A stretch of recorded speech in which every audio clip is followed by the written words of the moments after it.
get started so we can honor the time set by on our agenda. My name is Dawn Griswold. I am the chair of the new Unified Board. And on behalf of the board, I want to thank you all for coming out tonight. It's a little warmer, so it's not quite as cold. And I just want to go over a few details before we get started. Because the board's all together, we have to warn this meeting, and there are a few board items that I have to go through as a formality to get us started. So I'm going to call the meeting to order. I'll run through the public comment, but when we get to the presentation, we can be a little more relaxed in our practice. And I just want to let you know we're planning to end as close to 8:30 as we can tonight. If you have questions throughout the presentation, you can step up to a mic so everybody can hear, or if you can speak loudly from your seat, go ahead and do that. But for the record, if you just state your name before you ask your question, it helps to keep track of things for us and for everybody else around, kind of thing. Let's see. So as we get closer to 8:30, we'll let you know about the exit survey. We're just asking everybody to take a minute or two and fill out that survey before you leave to provide us with some information about what you thought about tonight's presentation. And you can pass it to a board member, or you can pop it in the box in the back of the room. Okay, so at this point, I will call the meeting to order at 6:34. I'd like to take a minute to introduce the board members that are present. There are a few missing, so if we start at that end, there's a microphone on the end of the table right there. Right there, by Steve.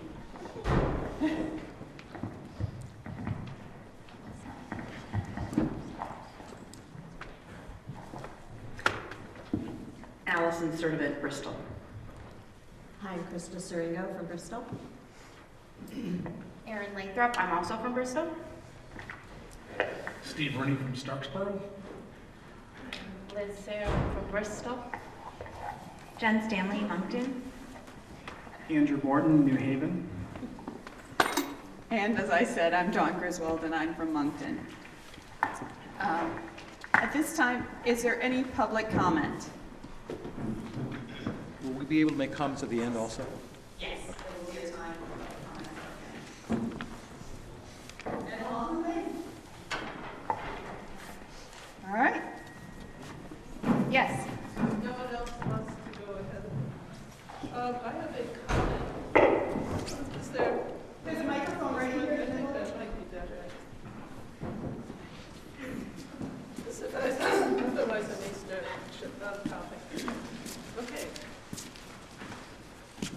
Anyway, I already saw the first draft of this on the minutes from your last meeting. So first, I just want to comment that I do not think that change is always gorgeous in the end.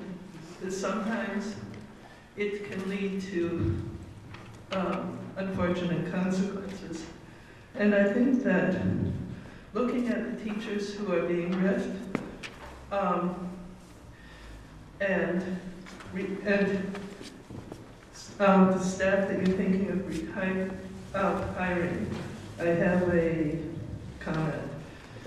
According to this budget presentation, you are removing about 6 core classroom teachers and about 1.6 special area teachers and about a dozen assistants. All of these are directly working with students in the classroom. You are adding 6.3 of something called coordinators, coaches, interventionists, build a support system. Traditionally, I understand that the principals, working together with the staff, build their own support system. I am discouraged that you are removing people from the classroom, and if that is necessary, it'd be better to have people in the classroom than an equal number of coordinators instructors, coaches, interventionists who are not in the classroom. When I've taken courses, I have found that it's the staff who are in the classroom, those who are teaching us. In my experience, I have found it's the teachers in the classroom or the assistants who are helping you who make the difference. The people who are peripheral to this do not have the direct effect on improving the students' education that the people in the classroom do. Thank you.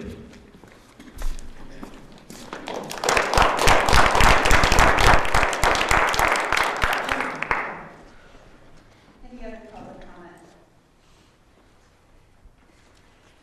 All right, thank you. All right, so we're going to move into the presentation. I'm going to start out. So, as Ms. Tilbert mentioned, things that you're going to hear about tonight are going to be talking about a change, and it's a change from what you've heard in the past. So we like this thought to remember: change is hard at first, messy in the middle, and gorgeous at the end. How did we get here? So this year, at many of the meetings that I attended or other school board members attended, hosted by the VSBA or other groups that host meetings for us, we received a lot of information that you're going to hear about tonight. So if we go to the next one. So from the governor's office, we heard the message of all these things. And if we start at the top and talk about the 631, that represents six fewer workers in the workforce, 3 fewer K-12 students, and 1 baby born exposed to opiates every day. Cradle to Career is the governor's education vision on a continuum of learning for students that would develop skills to be successful at work, home, and in the community, and make better use of our existing resources. The $80 million hole. Last year, lawmakers agreed to use a one-time surplus money reserves to buy down property taxes. So this pushed problems with the education funding down the road, and here we are and looking at this budget, trying to deal with that problem. The Agency of Education is projecting that there's not enough tax revenue currently to make up for that hole, so they're going to need to increase taxes. The governor has recently been talking about a tax increase in somewhere between 8 and 12 cents. So we've been thinking about that. Another thing we've been thinking about is the declining population. We've been hearing that message for many years. In the last 25 years, the student population has declined by 30,000 students. So another thing we're thinking about in the back of our mind. The other thing we're thinking about is increasing poverty. Last year, Vermont was the only state to experience an increase in the poverty rate. So poverty rates rose from 10.2% to 11.9%. And that translates to more than 71,000 Vermonters living below the official poverty level of income. So Governor Scott is focusing his work on making Vermont more affordable, growing the economy, and protecting the vulnerable. The Agency of Education, what have we been hearing from them? The similar message about the declining enrollment. There are less students in the system, and when you have less students, that causes the cost per pupil to grow. So fewer students without an adjustment in staff causes the difference in the staff to student ratio.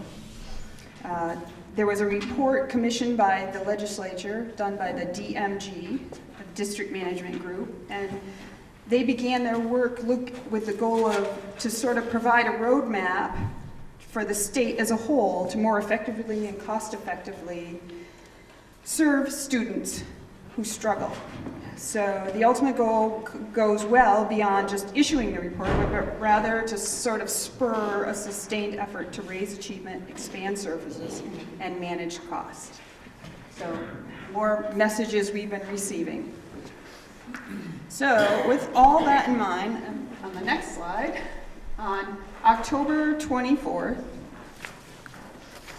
the Mount Abraham Board met, considering all these, and began looking at putting a plan together to produce or to have a budget for the Unified School District, the first budget.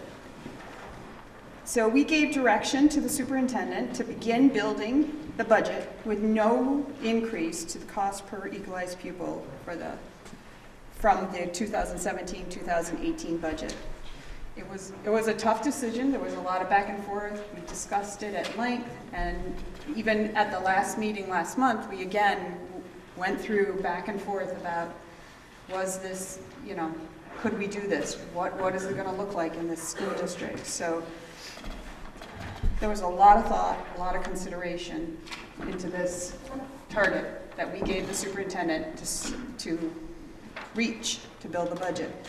So the information you will see next is a look at what the superintendent has done to meet the board's target and what it means to our schools and our community. Yes. I'm going to try without the mic because I'm told my voice projects all right. Can everybody hear in the back okay? Okay. Just let me know if you can't hear at some point and I'll grab the mic. But I tend to be somewhat mobile when I'm presenting, and a wired mic makes that a challenge. So as Dawn said, the board set the target of no increase in the cost per equalized pupil from the current year that we're in now, 17-18, to next year, which is 18-19. So affectionately known as FY18 that we're in now, FY19 is next year's budget, and you'll see that represented in some of these slides. So here's what that means in dollars. So that means our target, given our equalized pupil number, which is finally, we think, settled. That's equalized pupil number is kind of a moving thing, and we believe those are now firmed up. So given the equalized pupils that we have, which is 1,510.41 equalized pupils, at this year's spending per equalized pupil gives us this figure here. So ultimately, that is the education spending target that I needed to try and hit. And so, to begin with, we had to think about, well, if we didn't make any changes in staffing or programming or any of that, how many dollars does that equate to that we would need to find to realize that target? And it amounts to $1,177,000 in education spending savings that we have to find. You're going to hear a lot of terms that sound funny, and they're really important, but they're connected to some things that kind of make sense. So equalized pupil is the first thing I've thrown out there. Equalized pupil is a weighted number of students. So there's a formula that recognizes that different students require different levels of support to educate. And so there are a number of factors that the state looks at to recognize the difference in what it takes to educate children. Those factors are included in a formula that produces an equalized pupil number to help adjust for those costs associated with the added support that students need. So equalized pupil is something you'll hear me talk a lot about because the equalized pupil number drives spending. It drives tax rates, it drives all those things. So it's really important in terms of building a budget. The other thing that you heard me mention was education spending. So education spending is total expenses, all the money you spend in education, minus the revenue you get from various sources, and the difference then is education spending. And targets that we have that have been set by the board, but also spending thresholds that come from the state, are all connected to education spending. So that's expenses less revenue. So as we're talking through some of these things, those are the terms you'll hear me use most often. And if you need me to repeat or talk that through again at any point, just let me know. So that's a lot of money. It's a big challenge. And in having done some of the work to think about how we might realize that, I've developed a belief that we can really reimagine the way we serve students.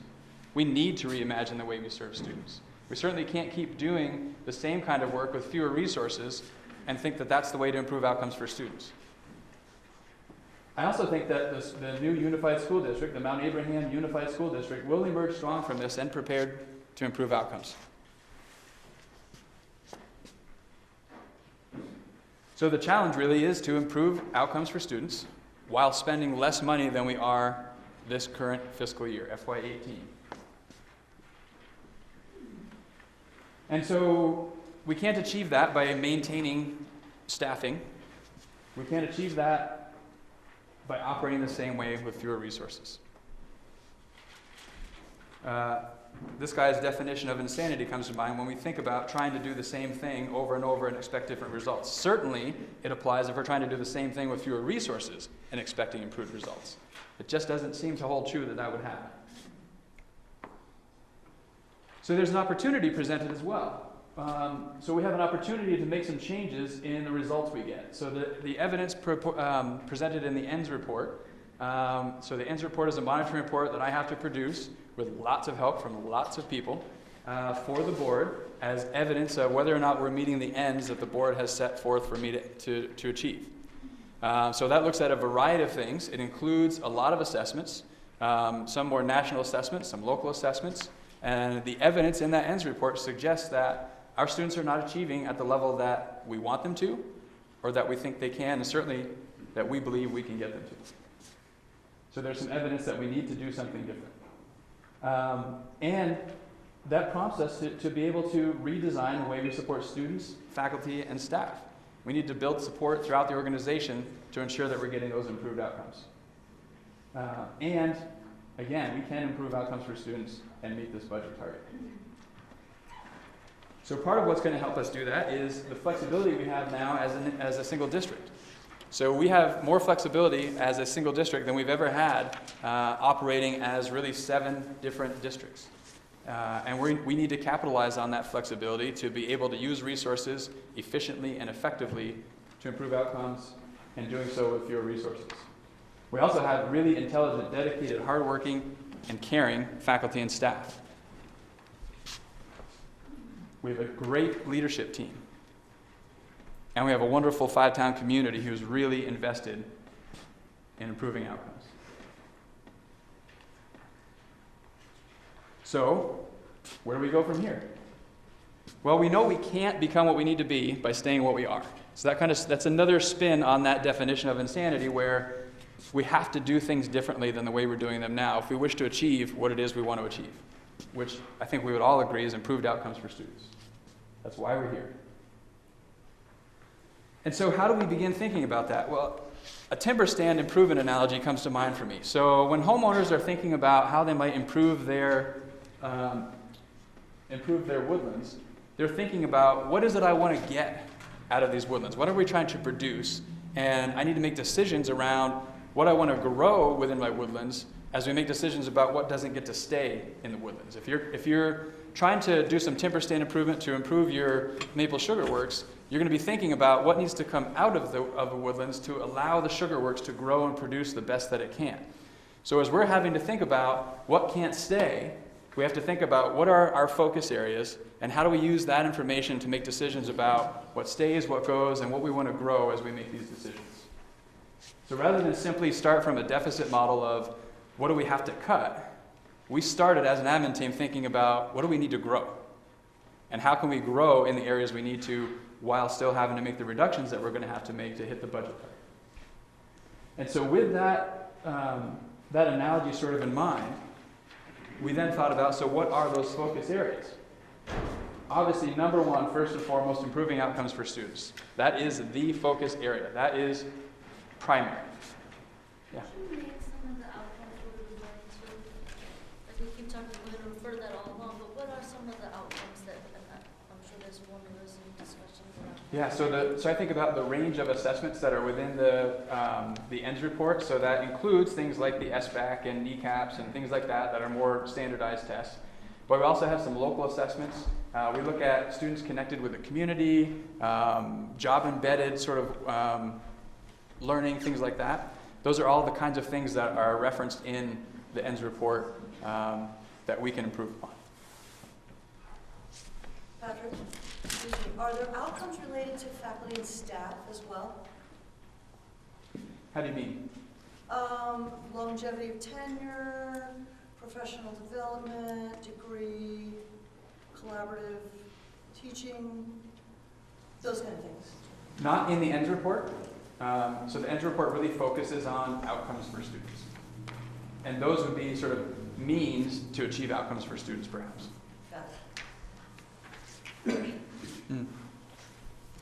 Having sat in on a few of these, we've gone through, and I'd love somebody from the board to explain, how many of these changes that we're going to improve the outcome for students. And I'm wondering, what are you going to do to judge this one in a year from now if improvements have not been made?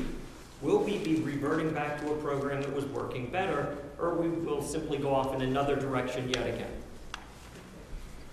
So I'm a little skeptical. Sure. It's okay to be skeptical. We all need to be skeptical as we think about these changes, and it's that skepticism that was going to force us to pay attention to those outcomes. And the reality is, when we're making significant change, like the scale of change we're talking about making, it's not a one-year thing and you're going to see a dramatic turnaround in outcomes for students. It's something that takes years to continue to sort of perfect and get to a point where we see that begin to turn. So research on organizational change is 5 to 7 years. This isn't a one-year thing. And just to, John will get after me if I don't remind folks, if you can just state your name, so that he's trying to capture questions and may want to follow up, then he'll know. It's Mark Rickner, Moncton.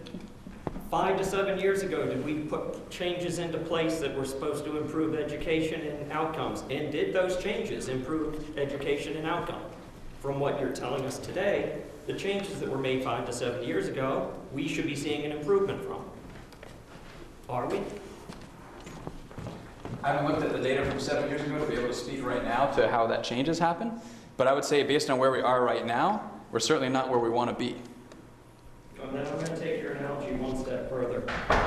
From what I can see here, the only thing that's being removed are people who are actually dealing with students, teachers, and aides. And I'll just use your analogy and say you're introducing an invasive species, a group of people that don't actually work with students that are going to be teaching people who already are teachers. So I like your analogy, but I'm going to say that you've added something new to the equation. Okay, we're going to talk more about some of those changes and the philosophy behind it a little bit later, so hang on to those questions and we'll dig deeper into that. So, focus area number 1, that's how far we made it, I think, on this list, improving outcomes for students. We also, for the first time, more so than ever before, we need to take a focus on, we have a focus on equity. So we have one budget for all 6 of our schools now. And we need to be thinking about how do we allocate resources equitably across those schools, because it shouldn't matter which town you reside in within our 5 towns in terms of what you get for an educational experience. We need to ensure that we have equity in resources, equity in outcomes for students across the schools. More so now than ever with the passage of Act 46 and being a unified district.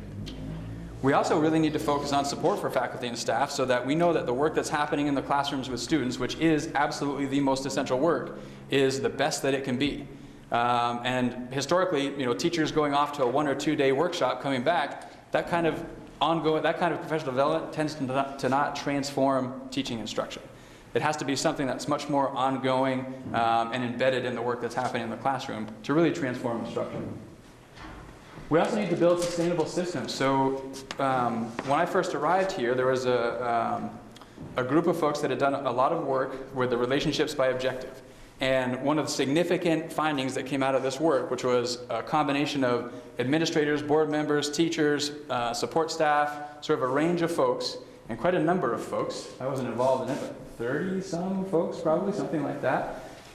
One of the significant findings was there's a lack of systems in Addison Northeast. And that lack of systems is having an impact on our ability to achieve those ends and many other things. So building those sustainable systems, really important as we think about moving this forward. And we need to find efficiencies. That's something that we're hearing loud and clear from taxpayers, is the cost of education is growing more and more unaffordable. We need to find some efficiencies as we work to improve outcomes. So keeping those areas in mind, and using some resources. We didn't just pull lots of things out of thin air as we were looking at this. We referred to the education quality standards, the Pikus-Snowden report, and the DMG report that Don referenced earlier. Those offer lots of great information that looks more broadly across the state, does some comparisons to other states. It offers some ratios for suggestions. They were great resources as we worked through how exactly can we go about achieving this. So as we think about building that comprehensive system of supports, we need to think about it from the student perspective, both from the social and emotional support, as well as the academic support.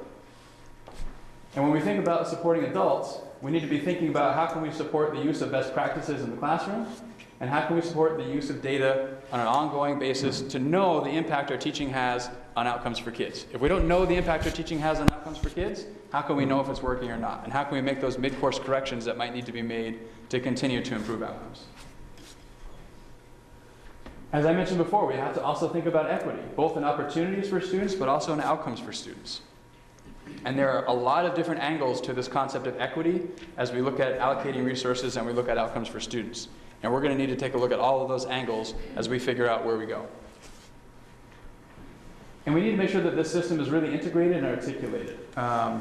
Special education for a long time has, in some people's perspective, been seen as sort of a separate system within the system. We really need to be thinking about that as a piece of the system, really integrated in the work of supporting students and meeting students' needs. And we really need to make sure that the systems are articulated pre-K through 12, so they really capture the whole system that we're focusing on. So how do we rethink and redesign the way we use the most greatest resource in our budget, which is the faculty and staff, so that we can achieve better outcomes for students according to the priorities that are set?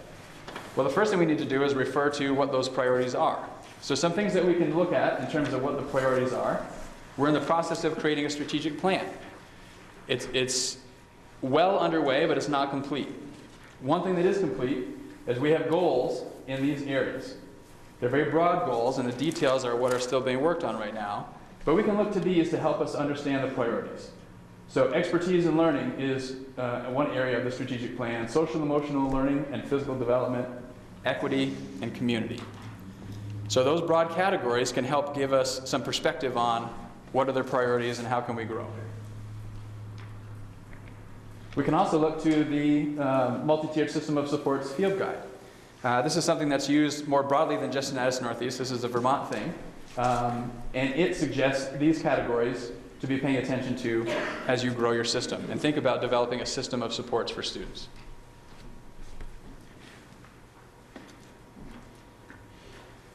This is something that was developed fairly recently, maybe 3 or 4 years ago. Katrina would know better than I. Is that about right? I see Susan nodding.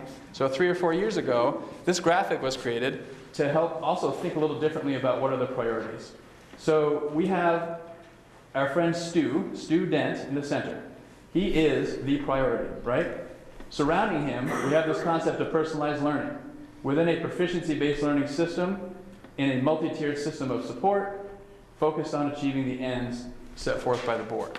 It's another way to sort of understand the way in which we organize some priorities around meeting students' needs. So as we look to those and we think about, so what is an instructional support model that focuses in those areas that we need to focus on and connects to these priorities that we've identified and established? Well, we know that this instructional support model needs to be part of a clearly articulated system. We know that it has to focus on student achievement and collaboration throughout the school district. It has to have clearly defined roles and responsibilities, and it has to develop expertise throughout MAUSD. This is where it comes back to that idea that sending folks off to 1 or 2 day conferences, expecting that that will transform instruction, it just doesn't happen. We've been doing that and doing that and doing that. That doesn't transform instruction. Ongoing, embedded professional development transforms instruction. And there's a continuum of these practices. You're not necessarily either doing them or not doing them, right? So our ability to implement best practices grows as we continue to get support and we practice those in our classrooms. It's no different than when we're introducing new concepts to students. They grow and they move along this continuum of their ability to meet the standards and and demonstrate knowledge in those areas. This instructional support model also really needs to build and maintain capacity within and among the stakeholders. So again, it's about building our own capacity. And those stakeholders being leadership, as well as curriculum coordinators, the instructional coaches, teachers and other instructors, interventionists and special educators, and other students and systems of support. So support staff, volunteers, community partners, etc. It needs to develop the capacity and support all of the stakeholders within the organization. So let me take a pause here before we dive into the numbers. That's sort of the philosophy. That's the approach that we've been taking as we've thought about how we might be able to achieve the budget target while finding ways to create systems to improve outcomes for students. Yeah? I have a question about that last one. Does that mean that the people who are going to be in the classrooms, the teachers, assistants, will they have a way to understand what any applicants are about, like what their goals are and their strategies and stuff like that, so they kind of have an idea, a way to input who comes to do this for them? I don't know if there's that possibility, but... So I think you're talking about specifically the people who fill the positions to provide the support, and what's the process through filling those? Yeah, I mean, so typically when there's a position being filled, there's a small group of folks that try to have a representative sample of various positions that meet to review applicants and interview and all that stuff, so that we have sort of a broad perspective on who fills the positions to do that work. And that would be true of any position that we'd be filling.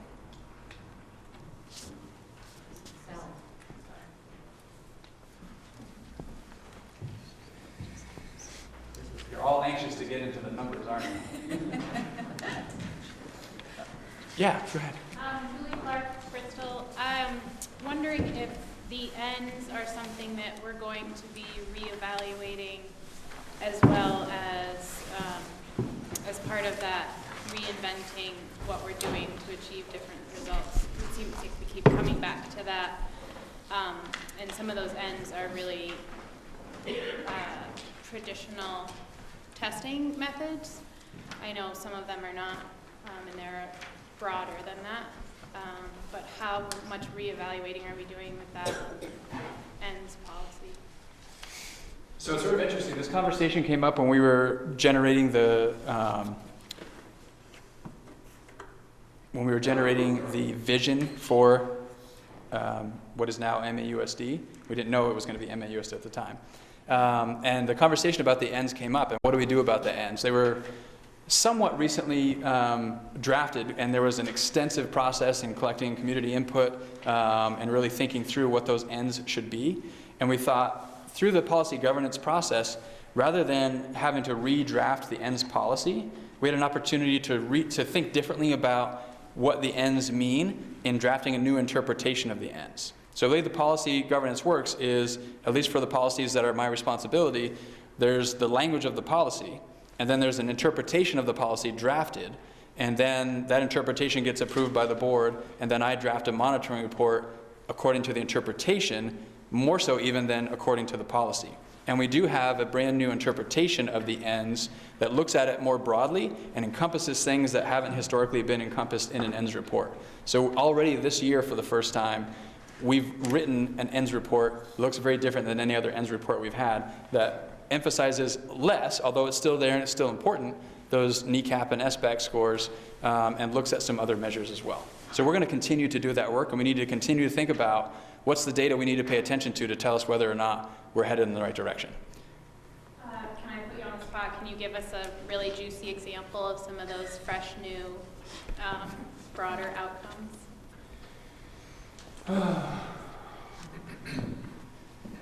I'm looking to Katrina to help me jog my memory.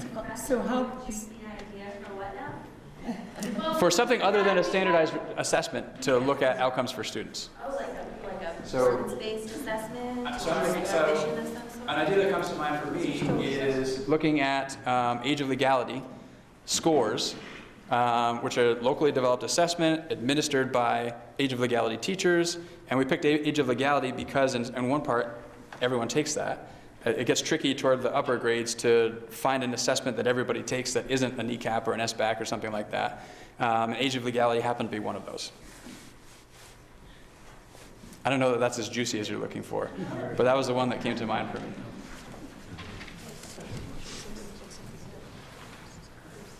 Oh, sorry. Yeah, I don't know if it's appropriate for me to chime in at all, but, and I don't know if this is at all what you were maybe trying to get at, Julie, but I think the work of the Strategic Planning Committee is really valuable in translating these really broad ends into 5 goals that are going to be fleshed out for the students of today and the next 5 to 10 years. And those conversations are ripe with new ways to look at, what does success mean for students now, and the variation that entails. And so I think as a board member, I'm really excited about and looking forward to working through that plan as a way to gauge our success and to know if what we're setting out to do now is connected to those goals in a real way and not these sort of abstract concepts that were developed 5 or 10 years ago. So I just wanted to add that piece. And what I might add on to that, so these are the 4 broad areas, and so for each of these there's an action team. There's a team of folks from 7 or 8 to 10 or 12 people on each of these teams focused on the goal for this area. So expertise in learning, they might produce some things that we need to pay attention to that are similar to what we already have in the ENDS report. So we'd be looking at the standardized tests and some other local assessments. But the fact that we have a social and emotional learning and physical development focus will produce some assessments that maybe aren't a part of the ENDS report right now. So something will grow from that. I also think about equity and thinking about what can we be paying attention to tell us if we're meeting these equity goals. And so the ability to measure some of these is really important, and it will absolutely influence what happens in terms of what gets reported in the ends. And certainly the community and the way we engage or we connect students with the community. And how can we measure our success in that area? So we're headed in the direction of breaking away from, although keeping, because they're not unvaluable, those standardized assessments. They're a piece of the pie. They're not the whole pie. And these are going to help us sort of round that out. Just wondering, in this presentation, are you going to at some point go into detail about what an instructional coach is, what their role will be, what the criteria will be for hiring? Will they be certified teachers? Will they have classroom experience? Will they be, what is their role? I mean, to me, this is the biggest change you're doing, and so far I haven't heard any description about what this is or what the criteria will be for hiring. So some of those details we'll be addressing. We'll see if we get enough detail when we get to that point. Yeah. Patty Beverly, Bristol. I'm concerned about your use of the word assessment and as if that was the determination of being successful. And I'm wondering about the 5 years down the line after a student graduates to collect data out there. Don't ask me what would the criteria be, but that's something to talk about. I taught for over 30 years at a public high school here in Vermont, and I realized that there's something beyond high school that's very important. And I know you want to be able to see something in the process within the 12 or 13 years when we have students here, but it's very important to look beyond. I couldn't agree more. That happens to be the most difficult information to collect because it's hard to kind of wrap your hands around folks once they're 5 years out. But for the first time in the ENDS report this year, we included some stories of folks that are several years out of high school and just did sort of a narrative on where they are, what are they doing to try and give sort of at least an element of that. Well, the technology being the way it is, I don't think it's as hard as it used to be like 30 years ago. Probably not.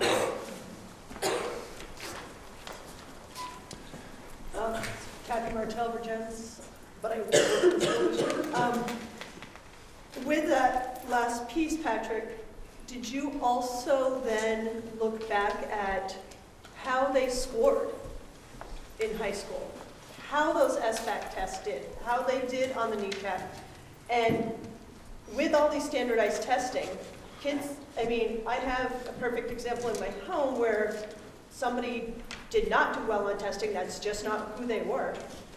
And now in life, years down the road, is very successful.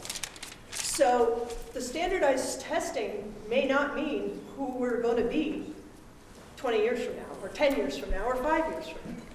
Or just the other way around. You've got people that can test out great and, sorry, but don't have a lick of common sense and don't do anything with their lives, productively. So is that part of that?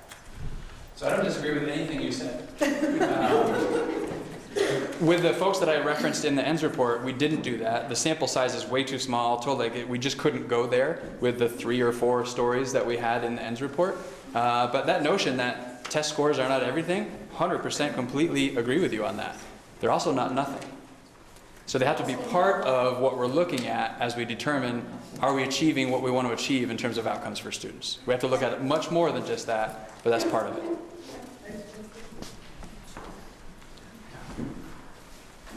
Tom Darling, Bristol. I like standardized tests. I mean, I know it's not the whole picture, but part of it is accountability. I've been hearing since the kneecap started and the scores were low that there was more to the story than just these numbers. And I don't disagree. Those numbers, the kneecap tests and now the SBAC tests are good tests. They very accurately tell us things about who can do math, who can read, who can write, and they're objective. Local scoring, we don't have people who are trained solely in test taking, measurement design. It's sort of, it's imperfect, I'll say that. And it's local, and it's subjective. I'm wondering about accountability, because now it's been 10 years or so with No Child Left Behind, and numbers still don't look great. I mean, they're below the state average. So I'm wondering, so you're putting these people in these positions that are supposed to change things and coach. Is there an accountability to them? Is there accountability where we're going to say, this is the numbers we're getting, or if we're using these other measurements, this is the measurement that we expect to get? Yeah, the accountability is outcomes for students, as reported in that ENDS report, which looks at those standardized scores and others. But beforehand, you're going to say, this is our goal, and then did we meet that goal? Because your report's out every year, but I don't really get a lot of people going, our goal for next year is this, and this is what we're going to do to achieve it. Yeah, I think that makes sense. We haven't gone as far as to have those conversations to say, is that the process we're going to use? It makes sense to set measurable goals and then measure and see if you're hitting that goal or not. So that approach makes sense to me. We haven't had that level of conversation yet. Yeah. My name's Julie Olson. I'm from New Haven. I'm not an educator. I know a lot of people in here are, so I just want to say I'm a community member. And I have a lot of thoughts. I feel compassion for all of you where you every single year you're put in this difficult situation from the state trying to fight for money to educate our children. It makes me really sad. And it's not that way in other states. Other states, they just spend the money. And I hope we never get to a place like Texas where teachers are fired if their children don't test well. And the months that they spend on trying to train their kids to take the test. It's not right, and I appreciate how Vermont doesn't do that. But I also have been in education here in the district and have watched over the last several years, and every year it changes. The ENDS policy changes every year because everything has to change every year. 5 years ago, everything was changing, and so how do you get your ground? You never get the base anymore because you're always just grappling at trying to stay afloat, to make a budget that's unrealistic, and educate our kids. Educate our kids. That's our business, educating our kids, and we're failing at it across the board. And then you talked about the how much our the money piece has changed for children. Poverty level has changed for children. That's we're in a crisis there, because now they have struggled to learn, because where am I going to eat? Where am I going to sleep? You know, what's happening at home? So that's just even a higher thing. So I think it's just really hard. I sit in these meetings every single year where you're fighting for money and fighting for the right thing. Everybody, we're all here because we care about kids in our community. And I just feel like what you're planning on is we're going to be re-talking about it next year, the year after, and starting all over. And it's just, you know, it's just really frustrating that this is where we are every single year. Well, and that's the hope with the strategic planning process. So as Krista mentioned, the strategic plan will be a 5-year plan. Like, we need to commit to something and kind of hold the course as best we can over the course of time. And looking at it as a 5-year plan, you have to really give something that much time to begin to see the impact. But you're never given that time. You are never, not you specifically, but as a whole, as educators, you are not ever given 5 years. Think about it. How many plans have you been through? How many times have you been in a meeting like this where you're just reinventing the wheel to try and make the money piece work with your student priority? It's hard. And it's interesting. So connected to that, I was at actually Don was there too, I think, at a regional Vermont School Boards Association meeting down at Otter Valley. And they were talking about, you know, the budget cycle, and this was back in October. So just the beginning, when we were starting to learn a little bit about kind of the position we'd be in for building a budget. And there was an official from the governor's office there, and a board member asked the question, when are we going to get out of these difficult budget seasons? Like, it feels like year after year after year, it's a really difficult budget cycle, just as you're talking about. And the governor, the official from the governor's office said, to be honest, when Vermont starts growing again, the demographics for Vermont that Don referenced earlier in the presentation are real, and that's creating great concern. And for the long-term benefits for Vermont, if we can't figure out how to turn that around, you know, it doesn't spell good news for Vermont down the road. So that was his response. How long that'll be, anybody's guess, I suppose. Yeah. Julie Clark again from Bristol. Is this the declining enrollment statewide, is that also reflected in our local numbers? We're going to take a look at some of the equalized pupil changes as well as enrollment changes. They're connected, but they're a little bit different, and they both impact what it is we're trying to do. So you'll see some of that, but it is true, we are seeing the decline in enrollment.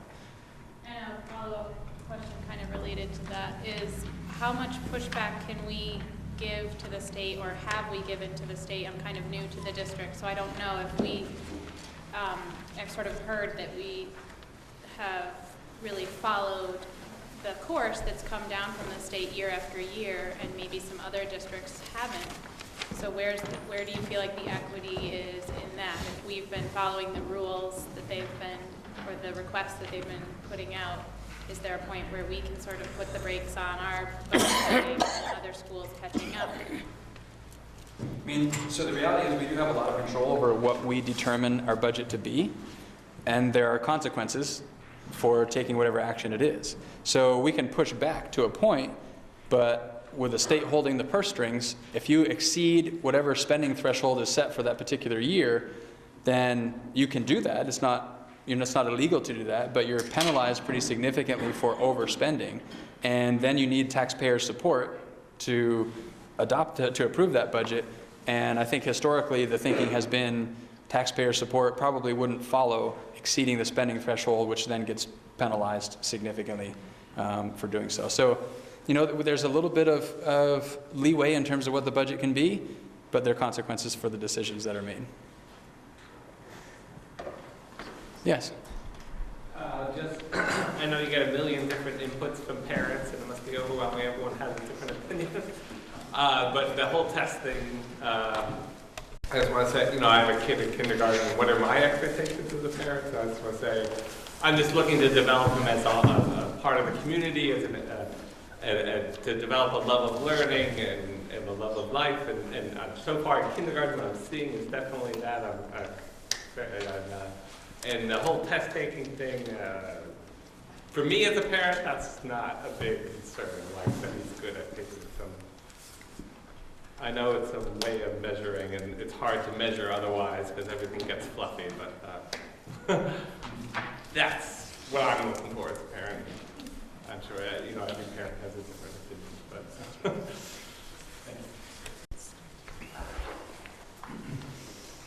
I just want to say something about the state picture and the picture that the governor is portraying.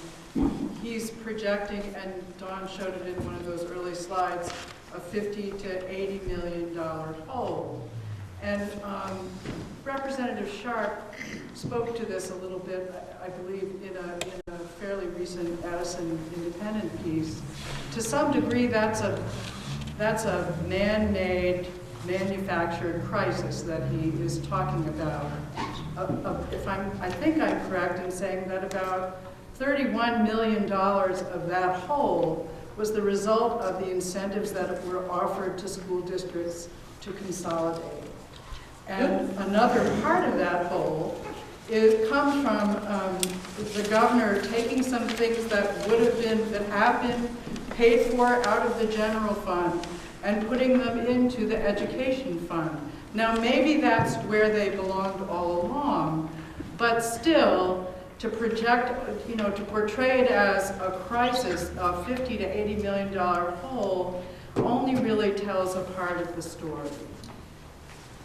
Yeah, I mean, I think that's true. It was decisions that were made at the state level that created the $50 to $80 million hole. The use of one-time funds for whatever the purpose was, the result is the same. When you use one-time funds that you can't continue to use in the future, that creates a revenue stream that's no longer there that has to be made up for in reductions or increased taxes. But it isn't just the result of local districts spending too much money on schools or overstaffing or that. That's a tiny piece of the whole that the governor has done. I wouldn't disagree. But it doesn't change the fact that we are where we are.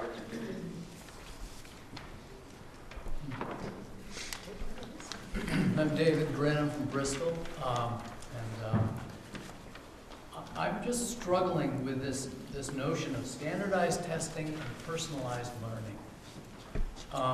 So I get the notion of the principles and ideals that you would test for in a standardized test. But personalized learning is about the ability to assimilate stuff and to apply it in a way that's effective. And the application of principles and ideals is like the essence of education. That's what John Dewey said, and I think he nailed it. And so I've taught at UVM for years, and you see the kids coming in, and they're filled with all the principles and the ideals, but they don't understand how to apply them. And for people who understand how to apply stuff, even if they don't achieve the principles and ideals at a high level, they make really great employees. They get to be really effective people. And so what seems to be appreciated is just how important it is to be able to take the principles and ideals and to apply them in an arena that is of personal interest that doesn't really get addressed by standardized tests. Again, I agree with everything you said. It's certainly not lost on me. I completely believe what you're saying to be true. What you know is only as important or only as good as your ability to apply it to situations. And I think almost everyone in our educational community would say, yeah, that's what's really important. Both what you know and what you can do and how you apply that are really important. And we need to look at both perspectives. I guess the point I'd like to follow up with is that real application doesn't happen within the institution. Real application happens in real life situations. In the community. True. But again, we mention that, but where the rubber really meets the road for people. I went to a Jesuit prep school. I went through all the college, 98% of us went to college and stuff. But for me, where the rubber met the road was when I met somebody who knew how to do stuff. And that changed my life. And I feel like our educational system needs to be open to those possibilities, which means that a lot of education, a lot of learning, a lot of application can happen outside of the institution. needs to happen out in the community, really happen in the community, not just spoken to. And I haven't been sitting in the conversations for the community action team, but my understanding is those are the kinds of things the community action team is talking about. How can we create that? I just would want to add the same for social emotional learning and physical development, that those goals need to have very specific, observable outcomes, because it's very real, tangible stuff. And I'd really like to see evidence of that throughout the educational programming, and also evidence of it connected to any renovation. It has to all be connected, otherwise it's going to be this fragmented thing, and we'll be back here with the same language next year. Yes. Ready for some numbers? Oh, Jerry? Right, yeah, Jerry Irwin, Moncton. You know, it seems that there's always room for increasing expertise in learning. And, you know, I don't really understand the coaching model, but I'll be interested in how that will be implemented. But I think that one of the important things to keep high as a priority is looking at what are the teachers already have a lot of expertise. What's getting in the way of them implementing that? I think there's barriers, and I think that those barriers constantly need to be addressed.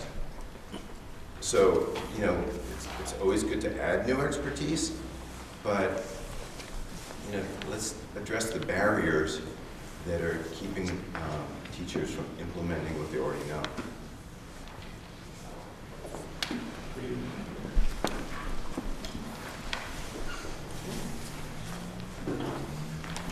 So it says numbers, there's more than just numbers. But it does start with some numbers. So we saw this target before.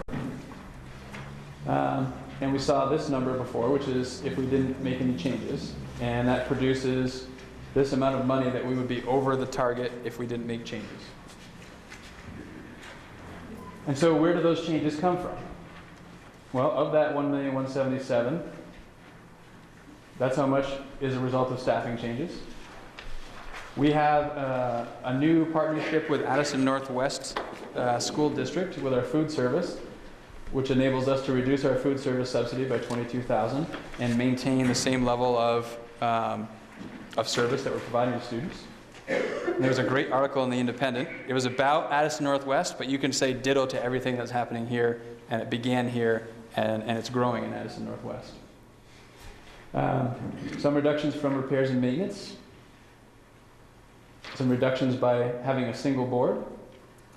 And these add up to this amount, and the other 170,000 or so, 110,000 or so, is from dozens and dozens of other lines, sort of little parts and pieces. These were the more significant contributors to finding that much in savings. And I thought it would be worth noting that, so about 73% of the total expense in the budget is from staffing, and 58% of the savings that we needed to find came from staffing. And then, of course, 42% from other places. So these are the staffing reductions that are considered at this point. 16.16 FTE support staff, and they come from multiple categories: some custodial, some special education assistants, some speech language pathology assistants, and some general education assistants. In addition, we have 11.9 FTE reductions in professional positions, and those would be 6 core classroom teachers, 1.6 special area, 1.0 nurse, 2.5 central office positions, and 0.8 speech language pathology, which is currently filled by an online resource, which is Presence Learning. And we have a reduction of 0.45 FTE administrative positions. Those are building principals and assistant principals. I'm sorry, what did you say about the administrative positions? So this 0.45 FTE right now is thought to come from assistant principal and principal positions. Do we ask about that even in Bristol? When is the time that we talk about those reductions? I have a couple of slides that explain them a little bit more. Maybe once I've gone through that, then we can circle back and I'll try to answer any questions. Okay, thank you. So there was some talk earlier. I think Ms. Tilburg spoke about some of the increases. And we are looking to, again, as we talked about the need to grow in certain areas and to grow systems, we need to have people in positions to be able to grow those systems. These additions are to put people in those positions to grow those systems.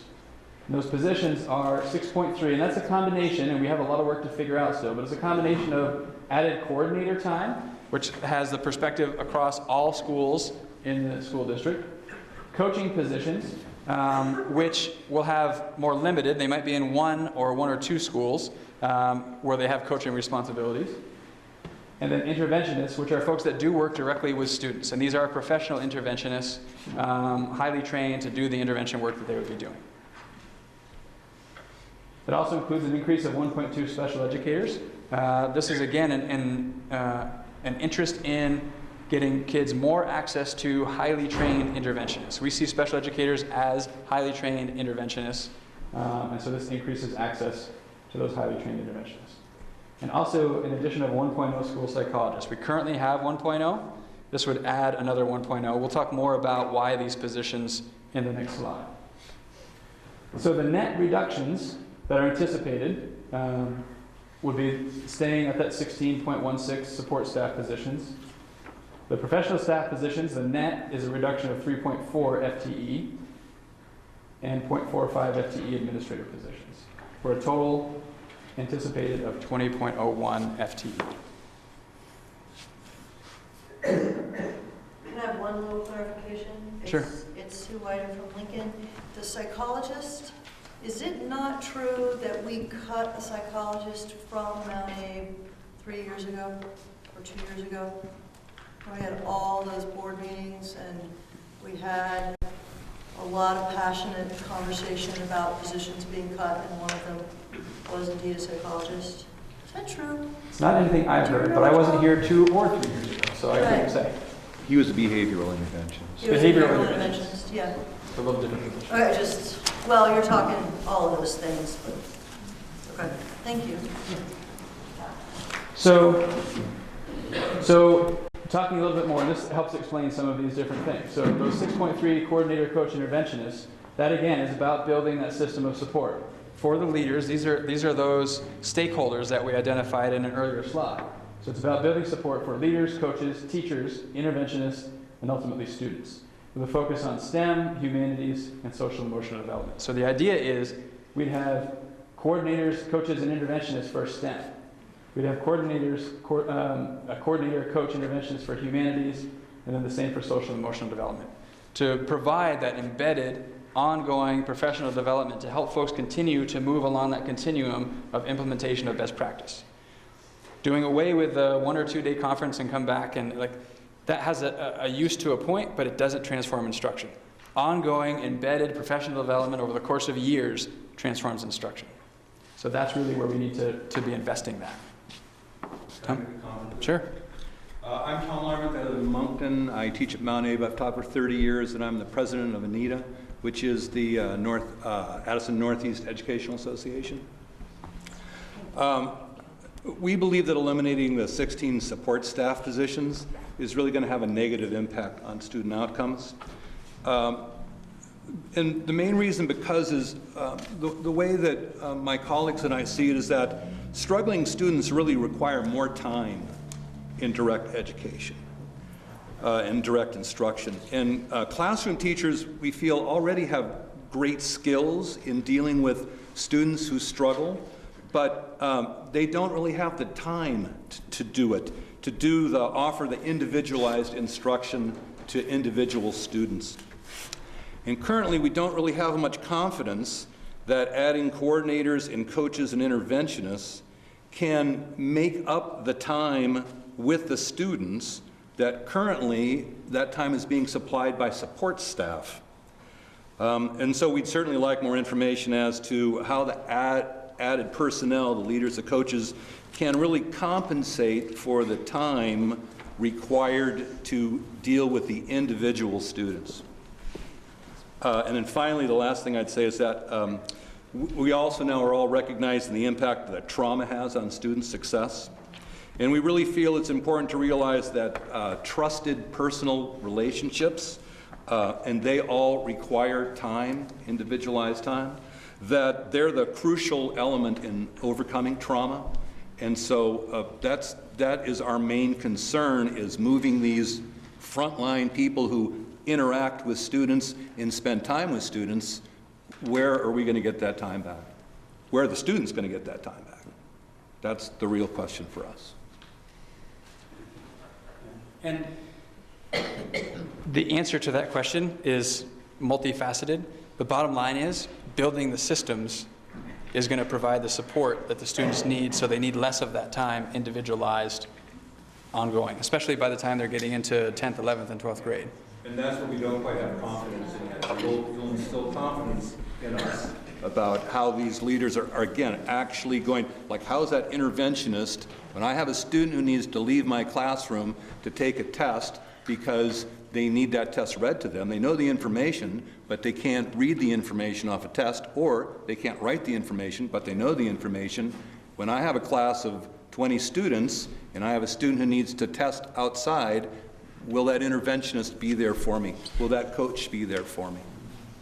How's that going to happen? And multiply that times all the teachers in the system. And so part of the approach with the model is thinking about not only how do we strengthen the intervention portion of the system, but really how do we strengthen core instruction? Because so it's time though. Again, I believe I have the skills, and if I could sit with this student, it wouldn't be an issue. But because I have 19 other students, I can't sit with this student and spend the time with them that they need to master that particular concept. And so again, that is my crucial issue, is that skills, I believe skills, I think we have lots of skills. You've spoken to the skills we have in our staff. So, but the time is the issue that, again, you eliminate 16 people times their 7-hour day. That's a lot of time that just got eliminated. I mean, it's really a difference. It's about looking at the system, which is really that's the focus that we've been taking as we try to think about how do we strengthen the system, and a big part of that system is that core instruction, which ideally reduces the number of students that have that level of need.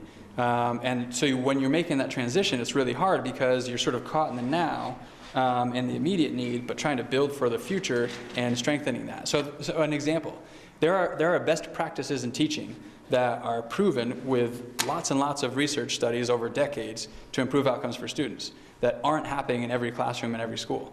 Because, not through any fault of anybody, but through an absence of systems and an absence of a system of support to ensure that those things are happening. If we can get those best practices happening consistently in every classroom and every school, then we're building that system of support so that fewer students are getting to that point of need, and ultimately, in the end, that improves outcomes for students. And simultaneously, we're structuring the way that we're supporting students who do have need beyond that, so that, as you said, and I completely agree with this, learning cannot be the variable in the equation. Learning has to be the constant. Time and support have to be the variable. So philosophically, I'm right there with you. It's a matter of how we get to that point where we may differ a little. Doug Toll from New Haven. Tell me where I got this wrong. You're anticipating the reduction of 20 full-time equivalents, correct? Correct.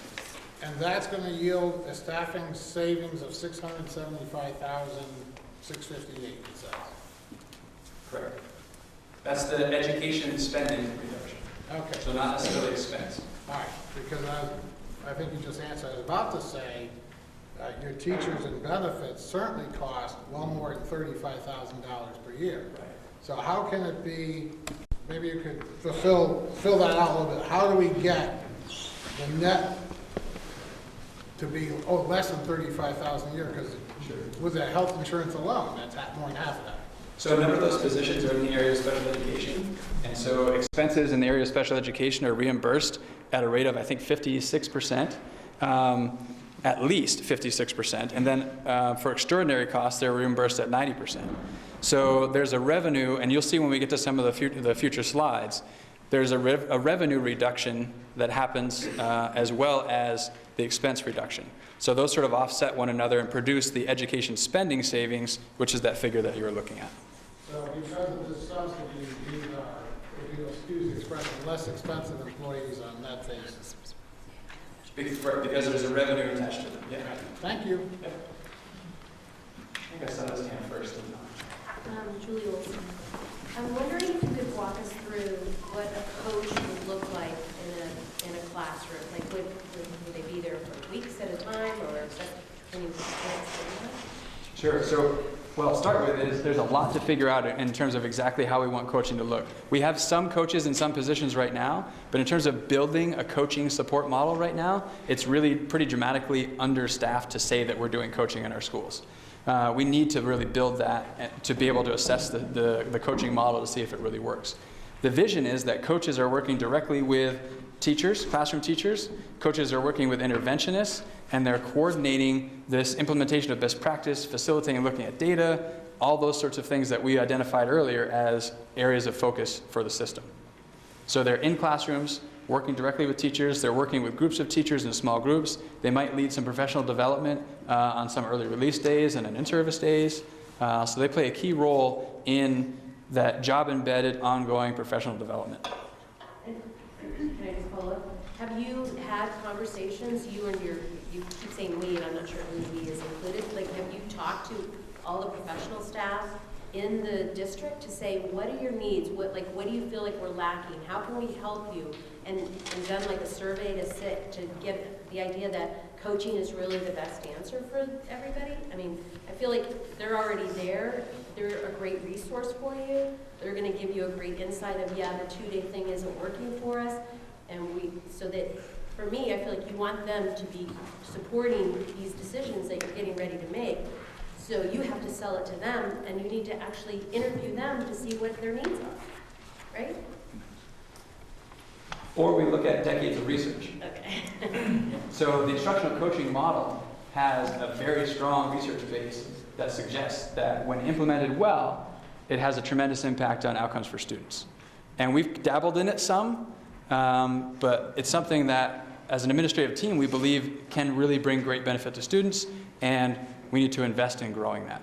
So the dabbling, have you surveyed the teachers who have been dabbled with to say, is this working for you? Do you feel like you're getting... So we've been looking at data. And so, and the data sort of ranges, but we see some evidence that instructional coaching is having a positive impact. And we need to understand where is it working well, where is it not working well, and why, and we need to replicate how it's working well. Can you explain which other school districts regionally are using this model? Champlain Valley has instructional coaches. That's one that comes to mind off the top of my head. About Millbury, Addison Northwest, What's Chittenden interesting, Central, Chittenden East, Chittenden over here.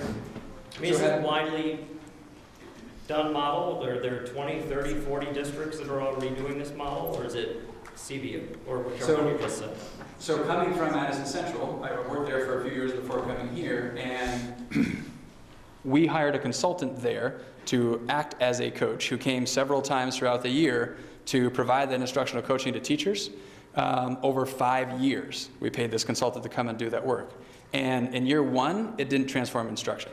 In year 2, it didn't transform instruction. In year 3, maybe it started to, but it wasn't until year 4 or year 5 of the same consultant working with the same group of math teachers, essentially, coming to that school, providing that ongoing embedded application of best practice, that it transformed instruction in the math classes.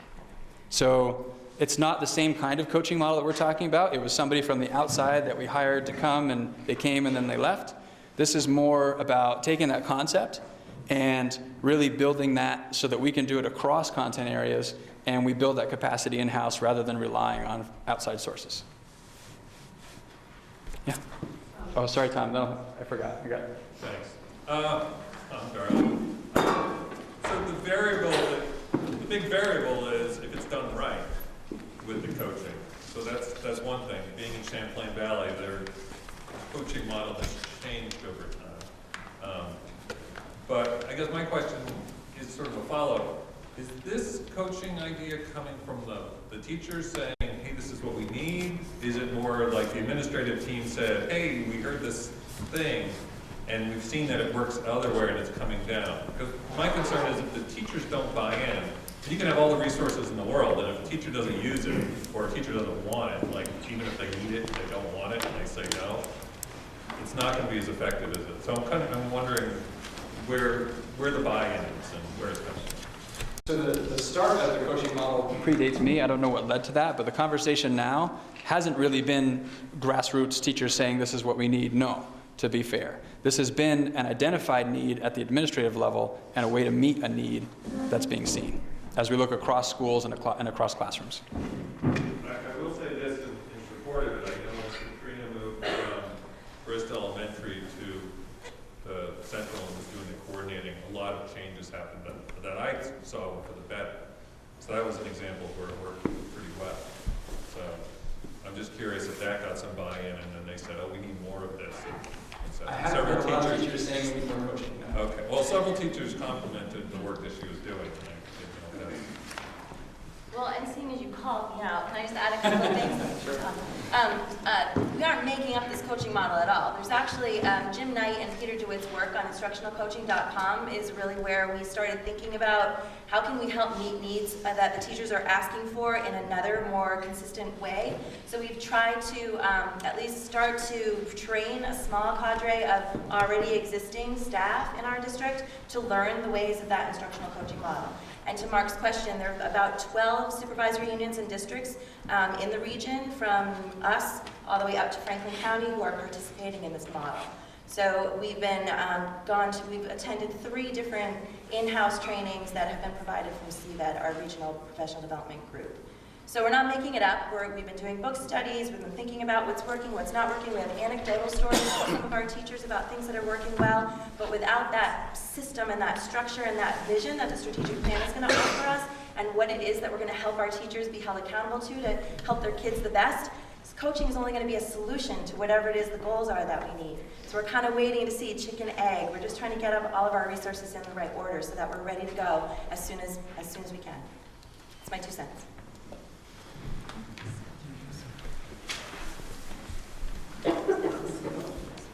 Hi, Ari Kirschenbaum from Lincoln.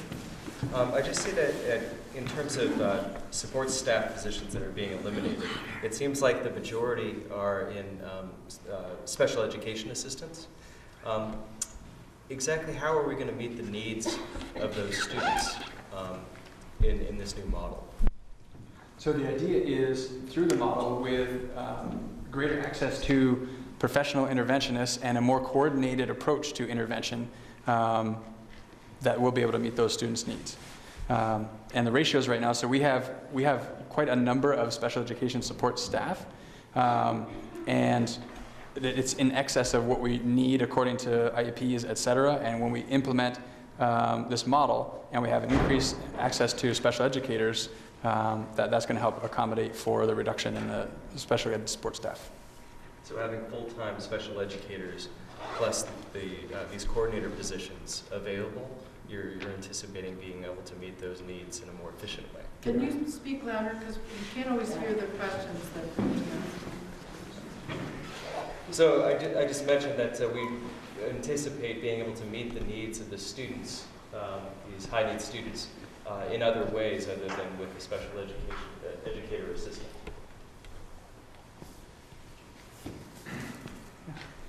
Chelsea Jones, Lincoln. My daughter is a student at Lincoln School, and her age, as far as special educators getting cut, and what about the personal connection that the children have with the aides or with the special educators?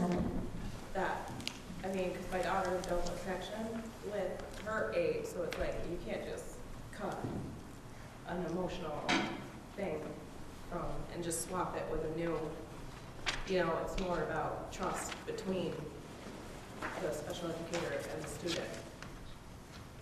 And her medical needs, as far as that, like, she's very high maintenance medical wise, so when she gets an aide, she has to get capped, so it's not like it's a personal thing.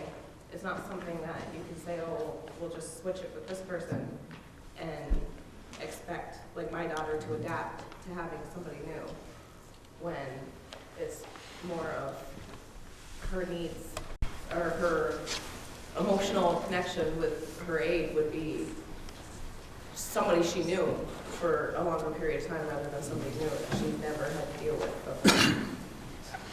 I mean, I think the two things you're bringing up are really important. That personal connection, that's really important. That will continue to have to be important as we work through this, and ensure that people have the proper training to meet the needs of the students they're working with. That won't be any different as we have to work through this.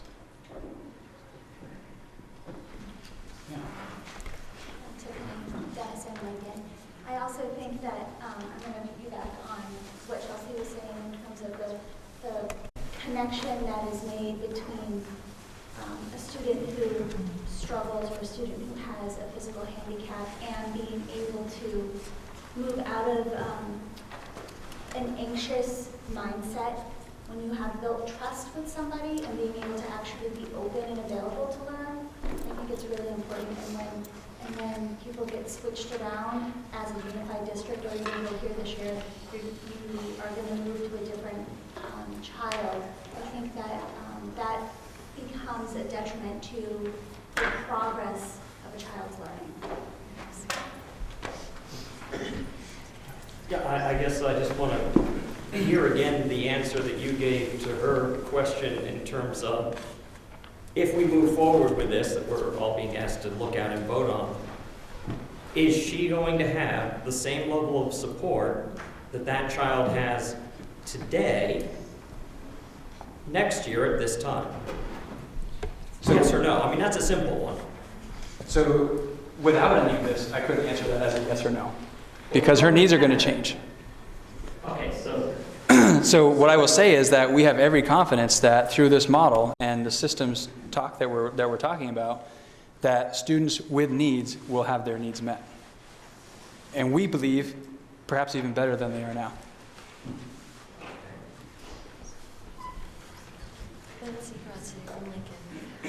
I think there is a lot of research to support, a model Could you like please this. speak louder? I think there is a lot of good research to support a model like this, and having people embedded in the system from outside of the system, and coaches, that word kind of gets me a little tripped up. I like a consultant better because it tells you that there's a level of expertise coming in to support teachers, and teachers aren't necessarily going to always want that.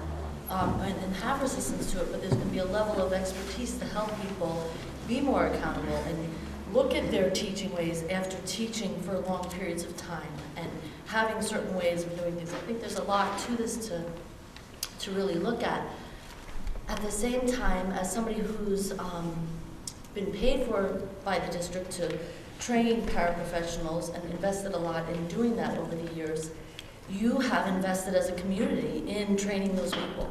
And you have some fantastic resource, I believe, especially in those bottom of the rung staff, that people have been committed in the most difficult situations for a really long period of time. And I don't think that that's easily replaced, and it does come out in rapport and trust and all of the more sensitive things that people are bringing up. But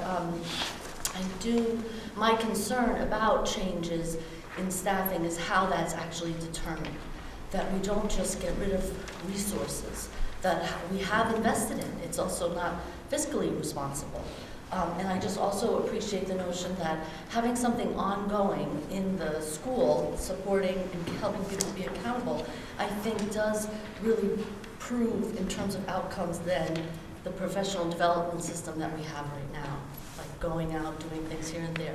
The ongoing relationship with consultants and having people teaching teachers and teaching parents over and over about rapport, about trauma, about all these things, I think is a really terrific approach. Doug Tolson, can I just jump to the end here for a second? Back to the numbers. On your last slide, you have an educational tax rate of $1.64.9.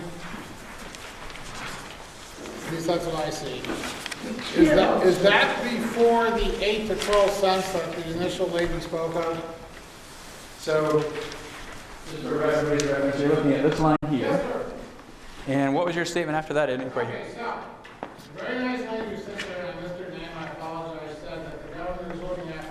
8 to 12 cent increase.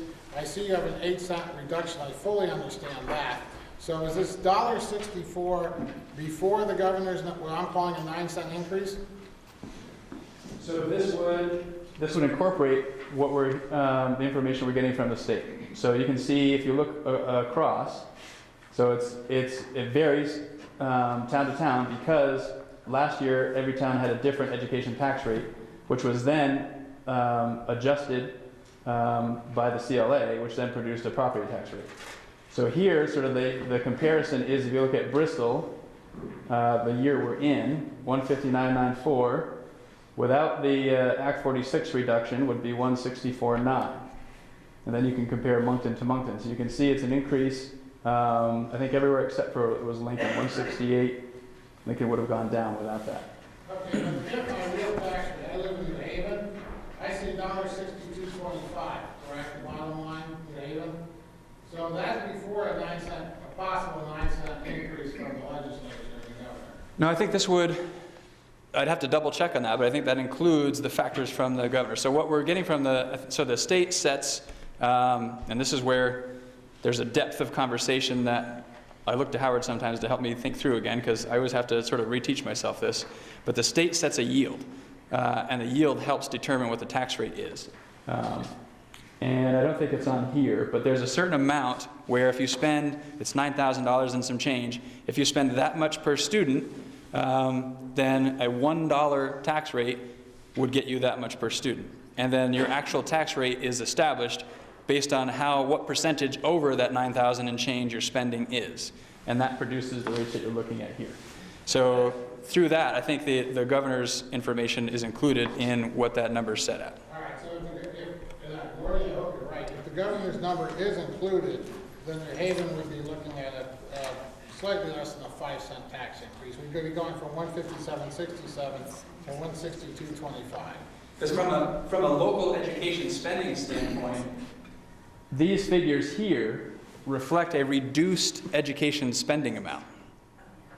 So it's the same per pupil, fewer equalized pupils, our education spending is going down. And even with education spending going down, which you'll see on a different slide when we kind of come back to the order, education spending from last year to this year went up $1 million.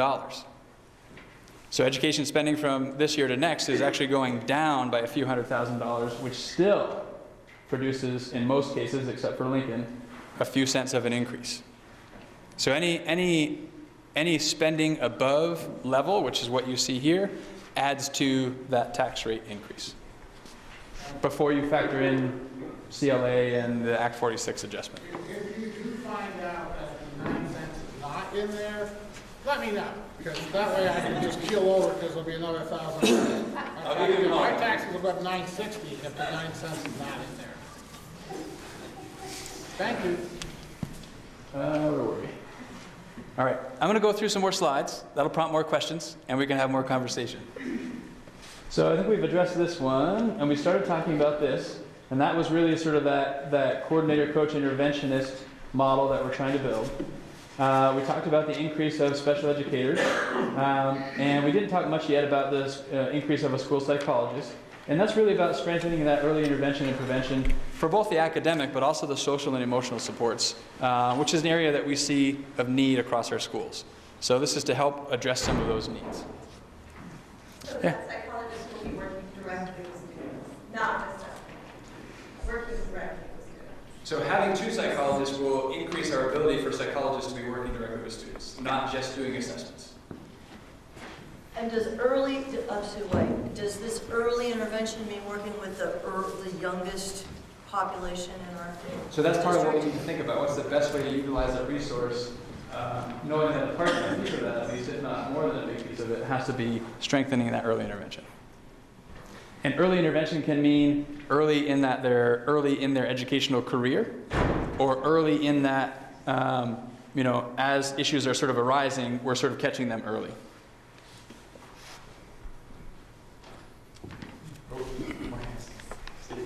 Stephen Atosha from Lincoln.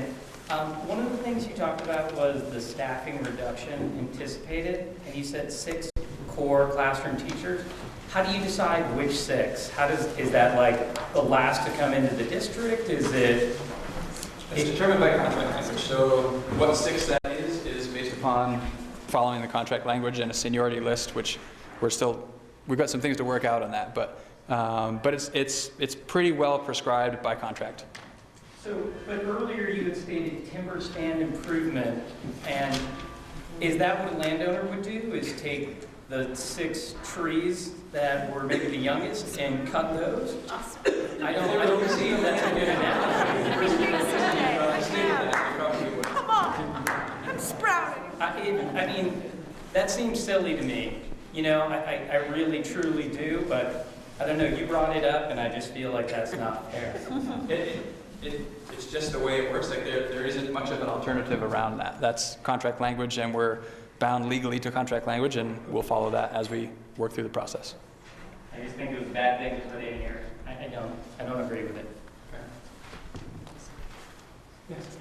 I'm going to come up there and Sure. try not to fall over. I just want to go off what he said. Hello. I guess I'm just kind of wondering how it's going to save us money cutting people who are probably making, the lowest of everybody, and bring in people who ideally would be very well trained with lots of experience and be very expensive, and maybe we're going to see them once a month if we're lucky, and if we're, I don't know, I feel like at least in my school in Bristol, we've been talking all year about how we're just treading water, and how is it going to help us to see somebody once a month when we're fighting every day to just get through?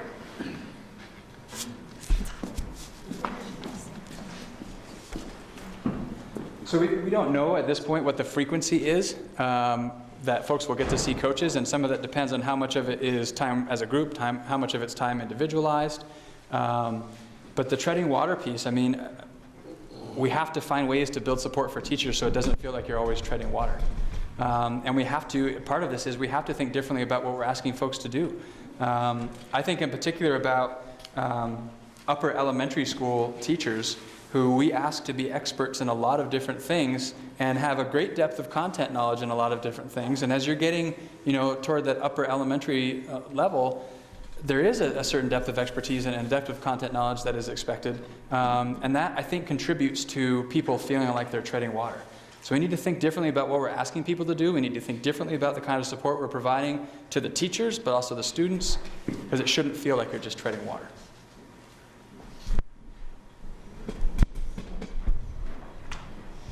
So as we think about the reductions in staff that are proposed here, the question comes about what impact might that have on class size? I think that's a wondering of a number of folks. So this is what the policy on class size shows. It's not super clean, but I'll walk you through it because it just sort of shows up a little differently in different places in the policy. So this sort of section over here is in a table in the policy. This is the state model that I think was adopted through policy. I can't see what the pointer is pointing at. I'm just I'm highlighting these 3 columns right here. So it's looking at the grade clusters, which are K2, 3, 4, 5, 6, 7, 8, and 9, 12. Then the minimum average student, minimum average class size, then the optimal average range for class size. And then in a different segment in the policy, it speaks to a maximum average of 20 for K2, and really it's 20 through K3. This is where it's not super clean. 20 through K3, and then 25, 4 through 8. And then in the secondary level for core classes, it talks about how many students per teacher in that discipline. And for English, it's 100 students per teacher. And for other areas, it's 150 per teacher. So that's what the policy sets as the maximum. So I share that so you have sort of a basis for what you're going to see in terms of what the impact on class size is with the staffing reductions that are proposed. So currently, based on October 1, 2017 data and projected kindergarten enrollment, our current K through 6 average class size is 16.87. With the 5 K through 6 classroom teacher reductions that we're proposing, That brings the average up to 18.4, which is an increase of 1.53 students per class on average. So of course this is looking at averages. There are variations from that, different circumstances in different schools, but that is the average class size. So the net effect of the reduction in classroom teachers is an increase of 1.53 students per classroom. Can I just clarify? Sure. Did you just say 5 K-6 classroom teachers? Correct. That's not something that we had heard before. That's I hadn't heard before. So it's in that there are 5 of the 6 core classroom teachers. Okay, thank you. Patrick, I just have a question. I'm Kathy Smith. I'm from New Haven. I currently teach in Bristol. In Bristol, we have 4 classrooms that are 3-4 multi-age. I believe Lincoln has some 3-4 multi-age, and I believe also New Haven. Would we follow the maximum size of grade 3 of 20 students or grade 4 of 25 students, because we're in the middle? Right. So, welcome to the world of having to sort of figure this out. So, Well, I would think you would have it figured out before you published it there. well, the reality is, so it'll be different in different places, but the reality is we're going to be well under those maximum limits anyway. So we'll still be within the optimal range for those grade levels. Would you repeat your last sentence, please? So you're talking about the maximum. So which of the maximums apply? The reality is we're not going to be encroaching on the maximum numbers really as we make these changes in class sizes. We're going to be within the optimal average range still I'm in the when we make maximum those. currently. My classroom size. So that what you're talking about is a specific classroom versus average class size. But I'd be curious to know how you're going to handle the multi-age classrooms with that particular table. That's my question. So that's part of what we have to figure out. So it can be different in different situations, but we have to be looking at, our goal is to look at this optimal average range and to be within that optimal average range for that grade size. So you're saying that is not a completed table that you're instructing for boards to follow? This is in board policy as the optimal average range for class size. And we will be within the optimal average range for class size. But not multi-age? In all class, so it doesn't differentiate if you're, a multi-age classroom doesn't have a different optimal average class size. Well, it does for the 3-4. You have 2 different maximum averages in the 3-4s. So my question is just, which one are we going with? And my answer is, we're not going to be encroaching on the maximum average at all. So we're not going to hit any of those. Average across all school, all classrooms. So, Nancy? it's really helpful to look at this from across all 5 towns' perspective, but and at the same time, I'm very curious because it must be true that you have projections for each school about what the grade configurations are going to be, the number of classrooms and what the grade configurations are going to be for those classrooms, and a projection about the numbers of kids based on what you know right now, given that some things will change and you may have retirements that you don't anticipate and so forth. But based on the best information you have now, I wonder if you could tell us by elementary school, what are the grade configurations and the class sizes for each of the classrooms based on what you know now? We can talk about what the current grade configurations are. We have some more work to do with what the ideal grade configurations should be as we work with the staffing that we're going to have. So that's not set in stone at this point, exactly what the grade configurations will be at each school and what that will produce for an average class size. But we are confident with the staffing that we would have that we would stay within the optimal average range.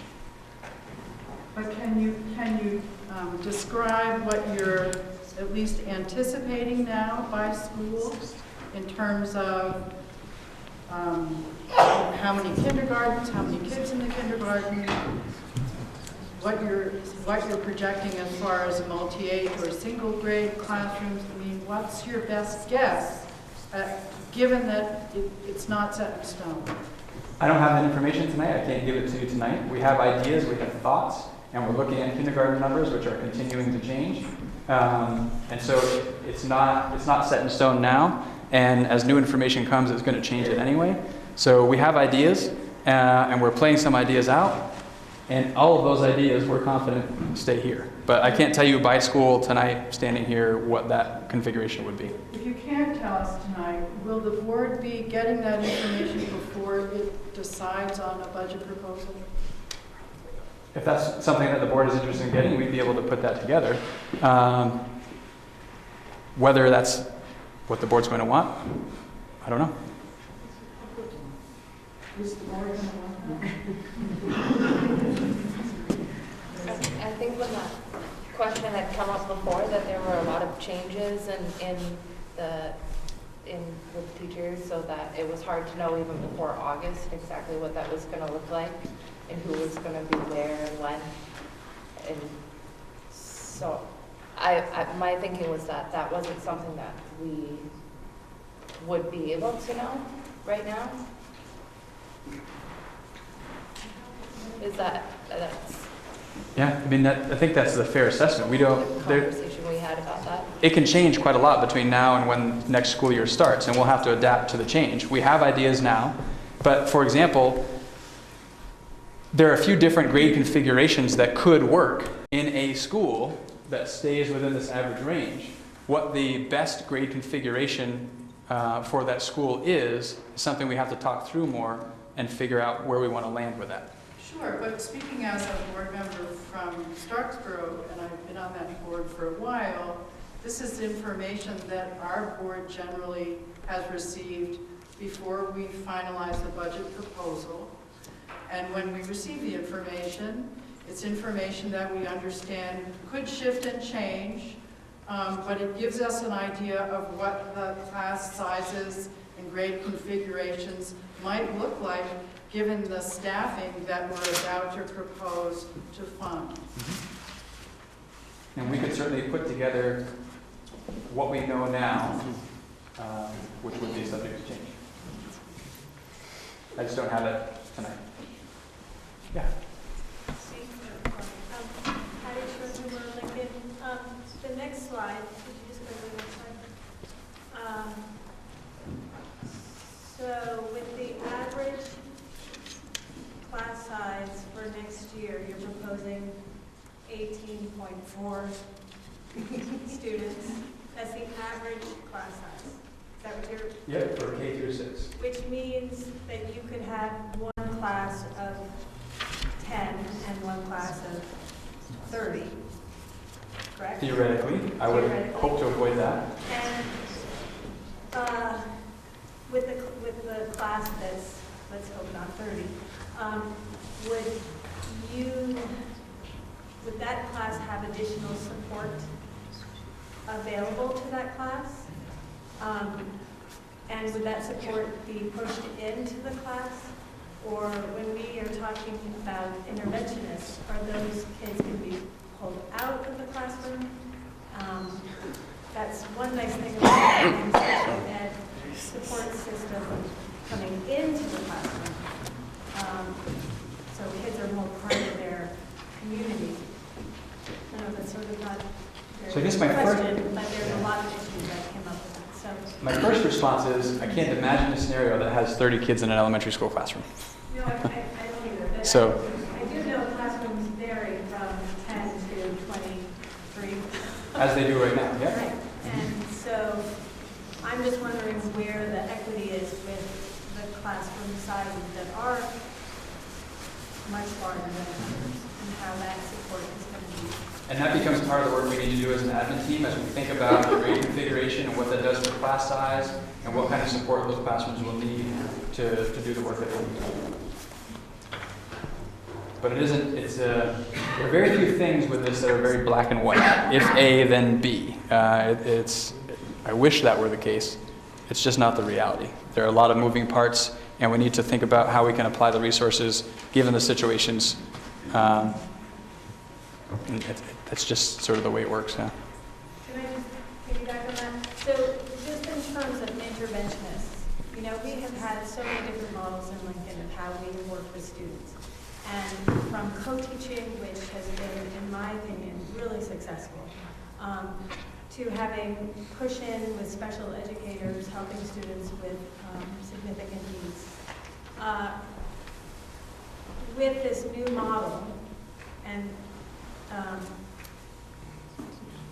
my question is, will there be flexibility in how we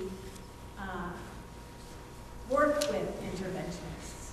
Or are these interventionists, whoever these people are, going to have a specific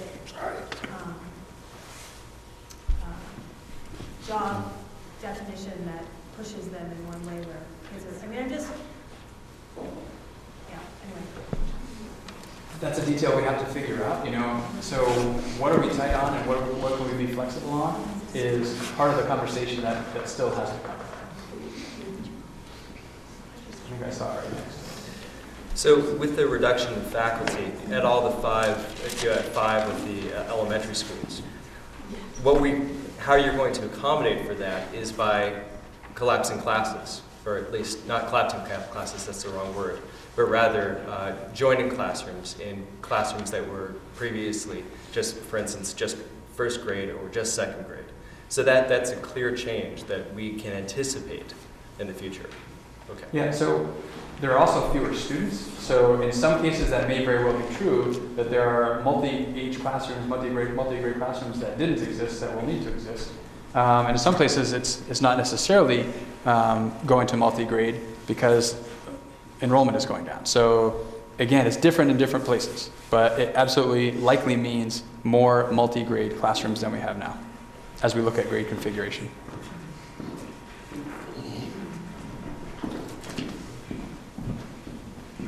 I just want to clarify, I think it's true that the budget proposal that you're outlining tonight has not been finalized, and that this board is going to meet 2 more times.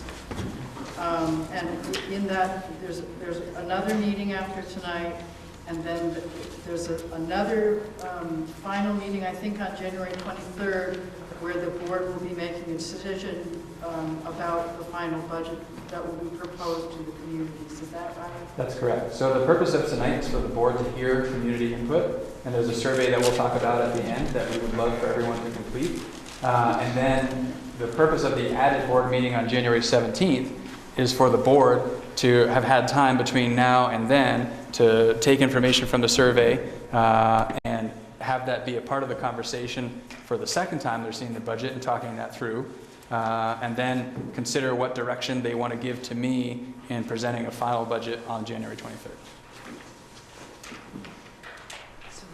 I'd like to say thank you to this format where there's been a give and a take and a conversation.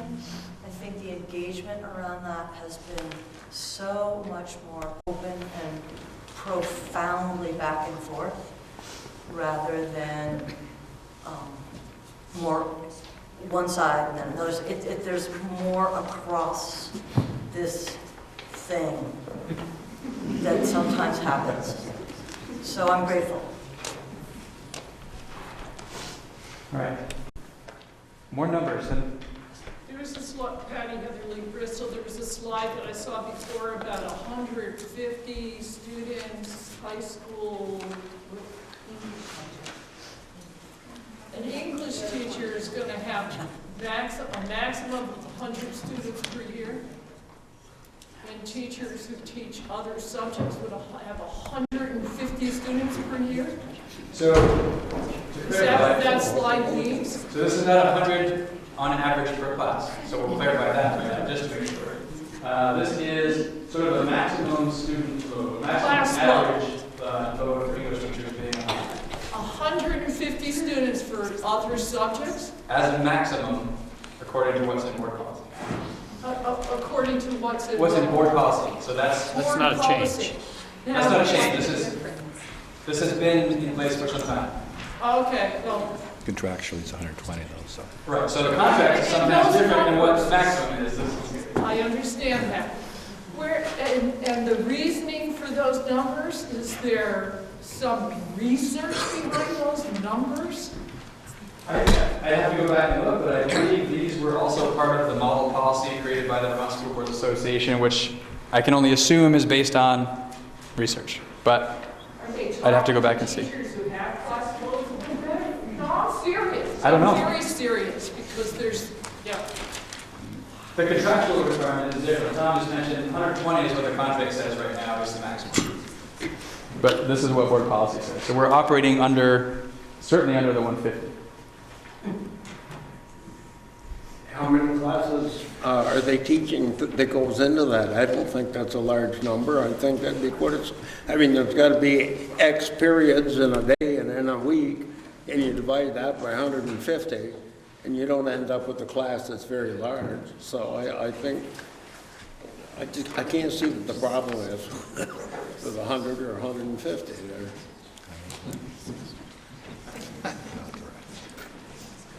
I think that would be a matter of perspective.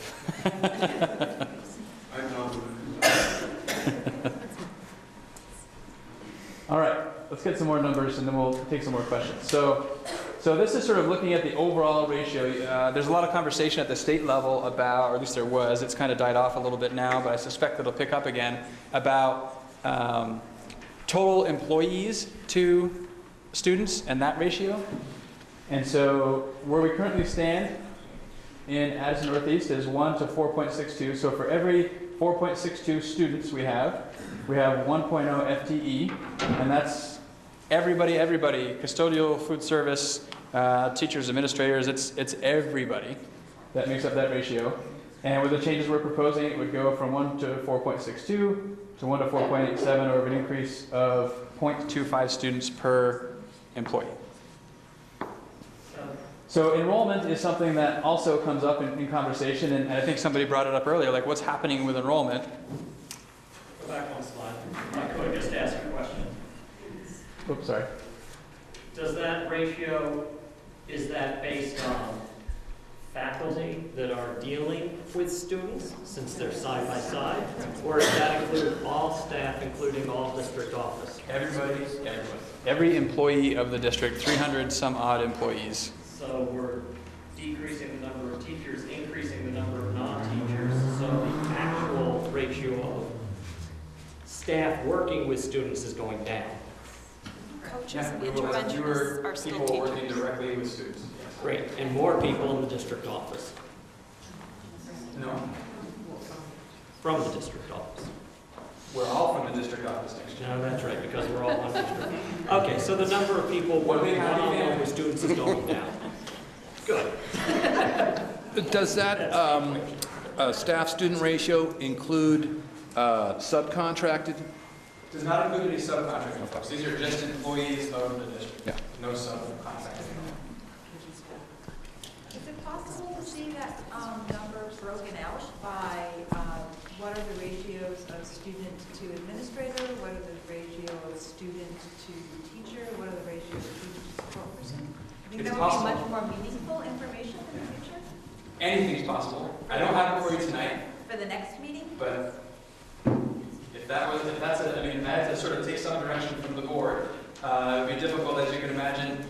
There are 100 of us in here now. It would be difficult to get 100 different perspectives on the same information to satisfy everyone. I just wanted to comment that the Agency of Education has published numbers for all the schools in the state. It, of course, wouldn't be looking at proposed for next year, but you could look at kind of historical information. You can Google it or go on their website. They have spreadsheets. And they do break it down by student to teacher and administrator to student to administrator. Allison? And so you don't have to go to the Agency of Education's website.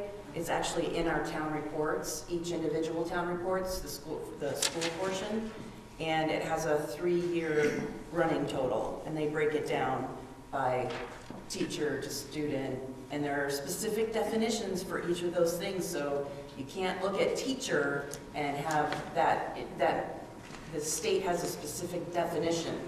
And you have to be very careful when you look at those numbers. But it's all in our town reports. Those are online on the district's website, or supervisor union at the moment, on their website under district reports. And you can see all of that information. And that's where it gets a little bit complicated. So if we try to break it down, we have to be really clear we're talking about the same definitions of what constitutes this and what constitutes that. Looking at it this way, it's everybody. Everybody is everybody. And so in some ways it's cleaner, although not as precise. Well, I like what you just said, and since there is a defined way it's in each of our books, I guess what my desire would be is, what is the proposed for next year? You can just add one more column. Show us the last 3 years and show us fiscal year 19. This is the change. I mean, you know what that's going to be. They're all going to fall in the same buckets. So just, that would be an interesting one just to understand better. My name is Samantha Cahart, and I'm a teacher at Mount Abraham. And my understanding of these ratios, as you pointed out, that if you're using contracted services, they're not included in those numbers. So one way to artificially drop the number is to use contracted services instead of direct employees. And so from my point of view, it makes those numbers irrelevant. You can't compare across different schools because different schools are using different types of contracted services. And it seems like this level funding discussion started with those ratios coming from the governor's office. So I'd like to make that point.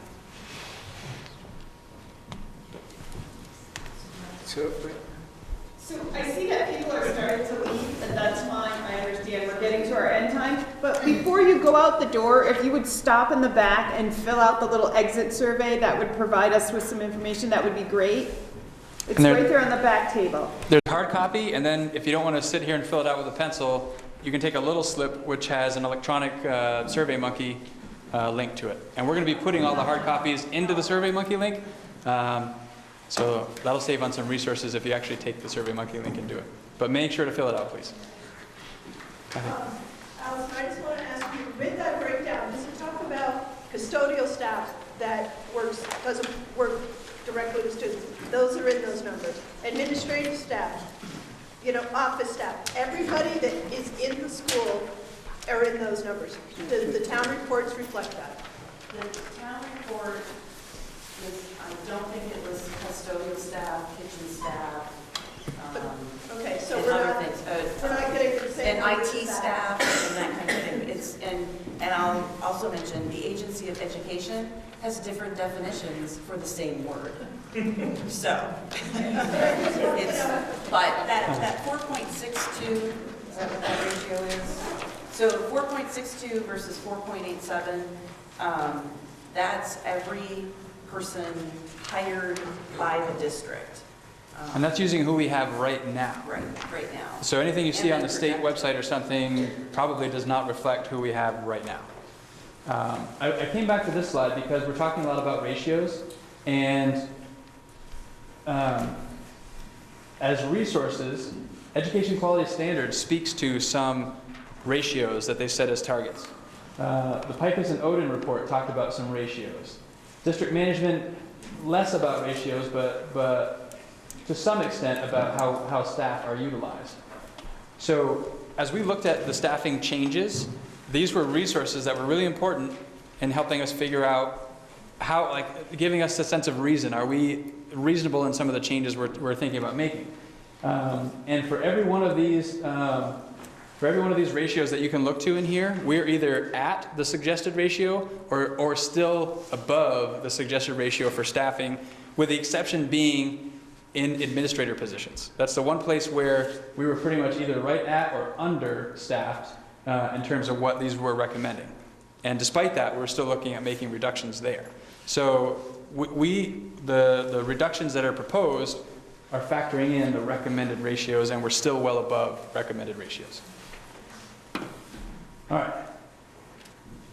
Back to the numbers. So I think that's where we left off. So this gives you a little bit of a snapshot of looking back a little ways and looking ahead a little ways. I would just sort of offer that as you get further along this way, they become less and less reliable because it's kind of a hard thing to really pin down. But you can see from a couple of years ago with total enrollment of 1,460 to where we're projecting for next year, a drop of about 60 students enrolled, which will continue to go down a little bit over the next couple of years before rebounding a bit when we have one small class that will graduate, which will hopefully be replaced by a larger kindergarten class. So where we are proposed for next year, dipping, rebounding back to pretty much where we are proposed for next year in terms of that total enrollment looking ahead. So I felt compelled to put this in here because it's a question I've been asked before, and it's a question that's probably on the minds of a lot of folks, is given all of this work to find the savings, should we put off renovating Mount 8? And my response to that is no, I don't think that's the approach to take. And some of the reasons why I think that is that building upgrades have often taken a back seat when budgets have gotten difficult. And in particular, our high school building is at a point where it can't withstand putting off repairs any longer. And in addition to that, the FY19 budget, which is what we're talking about, won't be impacted much by the bond. It's really the following year that we'll be making bond interest and principal payments. So it's the FY20 budget that will be more impacted by any approval of a bond. And then you run the risk of not renovating. So there's been a lot of conversation about why we should or shouldn't, but really there's a risk in not renovating. And I think you don't have to look too far over the mountain to a school that had mold and had to close its doors for I don't know how long and have its kids educated somewhere until it got fixed. So I would hope that wouldn't happen, but given the water issues we've had and experienced in places at the high school, it's a risk I think we shouldn't be taking any longer. And the impact on teachers and students, if that high school couldn't continue to operate, is more significant than anything we're talking about right now. So taking care of the facility needs is really important. Two things. One, isn't the forgiveness on the tax rate or whatever going down 2 cents in the second year from the 8 to 6? Yes. So that'll be an increase in our taxes. And I noticed that in the reductions, you've got $300,000 in maintenance and so forth. That's why we're voting on that, because over the years, they haven't maintained the school. And I may be wrong, but as I understood, the problem with the gym floor was roof drains. That's maintenance, and there's no reason for that. And so I just was a little disappointed to see $300,000 in your cuts. I'm in favor of renovations to what level, but anyway, I just think it's too bad when renovations, they've been put off for too long. And I can talk a little bit more about the $300,000. So to build FY18, many elementary schools, and I think even the high school, added a fairly sizable amount of money to do some specific projects, duct cleaning being one consistent one in most of the schools, which is tens of thousands of dollars potentially in each school. And so that $330,000 is kind of bringing those increases back down to what they had been prior to that inflation to get those projects done. So it's not taking from what was sort of bare bones maintenance and cutting from there. It's going back down to what we had been operating at. So it's a little less scary than what it looked like there. But still not even beginning to address the fact that we put off things like duct cleaning for how long? Hi, thanks, Patrick.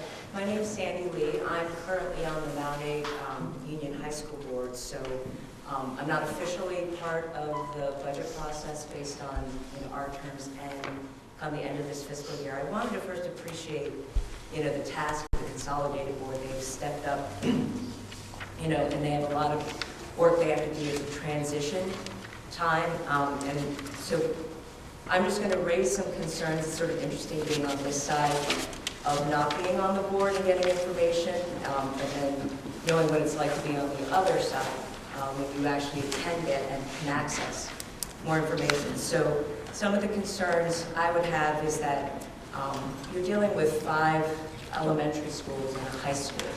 And I realize this is all consolidated together, and it was interesting listening to various questions such as, how does this affect certain classrooms in one-on-one? And I'm thinking, oh, 6th grade down to kindergarten needs. And then I hear about the, how in the past we had a behavior interventionist. And it's true, that was a couple years ago at the high school, and we eliminated that position with a lot of objection as part of the budget, but that had nothing to do with your administration, Patrick. And that had to do with other needs that you see at the high school level that is different than what you see at the elementary school level. So the challenge I see is for the board, this is maybe the second meeting they have really. They're here to hear the community input. You've had a meeting to get a lot of the numbers and information. I think the challenge will be to really see and get the information on how it's affecting all the individual schools and how different that actually can be in terms of how is that going to impact the high school. very sort of different situation. Making sure that you feel you have all the information so that a lot of the questions when there are details that I think that the community feel really important, that you as a board can answer that, or with the help of Patrick, can answer these questions, because otherwise, as a community, we feel sort of left with, you know, is there something I'm missing? If I had gone to that meeting, would I have had the same information? And there are additional board meetings that are happening, and I imagine there'll be fairly vigorous discussion, hopefully, about the very questions that the community raised, because there are significant cuts. And so the other piece I wanted to hit on, Patrick, is the idea of the instructional support model. It sounds very promising, and as the superintendent, I'm very much in support of our policy governance process, which is that as our superintendent, you know, he is our leader and guides us in the direction so that we can meet the ends for our students. And I'm not an educator, I'm a board member, but I have to trust, and I do, that Patrick has done the work he needs to do, but as a board member, I also need to hear in my head and sort out, I see the pros of that process, but what are the cons when we lose the, I may have been number wrong, but I think it was 9 point something special ed assistants. What does that really mean, and what are the cons, and how are we really balancing the gains with the losses? Obviously, from the state, you know, at the governor's level, they've put this terrible constraint on our budget, and we're all feeling it over the state of Vermont.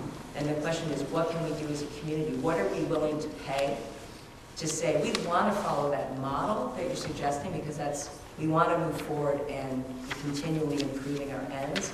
But what are we doing to bridge the actual needs of our students when we all of a sudden don't have 1 or 2 or 3 student, you know, I mean, special assistant aides in the elementary school. And that to me seems incredibly significant. And you're going to have a gap between an instructional coach and the loss of the assistants. And how are we bridging that really? Because, you know, we don't want to lose children in the cracks. And so those are the kind of answers that I'm hoping as a community we will hear as we have these really important meetings. Because we're in a tough time. You know, it's really hard to match the numbers with the needs, and everyone would love both. We'd love to have a lot more money and do this instructional model and have our student assistant aides and special assistant aides and have it all. But, you know, we have to make some really tough choices, so I do appreciate that's a really hard thing to do. I really like the point about the details, and that's something I've thought a lot about. So knowing people want a lot of details, including myself, like I would love to have all the details now. That would just make things so much, whether we like or don't like what the details would be, there's an aspect of comfort knowing what the details are. The reality is to have all of the details worked out for all of this by January 23rd when this board adopts a budget, the only way that happens is if I say what all the details are with no conversation with anybody. I'd much rather engage in conversation with the folks and think through what's the best way to do this to figure out those details once we know we have a budget and a staffing level to work with. And so that's the challenge with knowing people want the details and having ideas myself about what some of the details could be, but not wanting to just say, these are the details, this is exactly what we're doing, now everybody go and do it. So it's that sort of push and pull with the details. Part of I get the extent of the details, and it gets if you're not an educator, it gets very difficult to actually get lost a little bit in it. But part of it is just the assurance of the plan. Like just knowing, I don't need to know the exact details of every school necessarily, but what's the plan? What's the information I'm relying upon? What have my principals given to me? What assurances did me? Because they're the ones in the building who know the students and know the teachers and know their staff. You know, what information can we be just assured that I have done this, I have confirmed, I have gotten that's something I might ask in a board meeting that we have every month. But as a community, I think if you hear that assurance as well, it really makes you more confident in that we can take the step.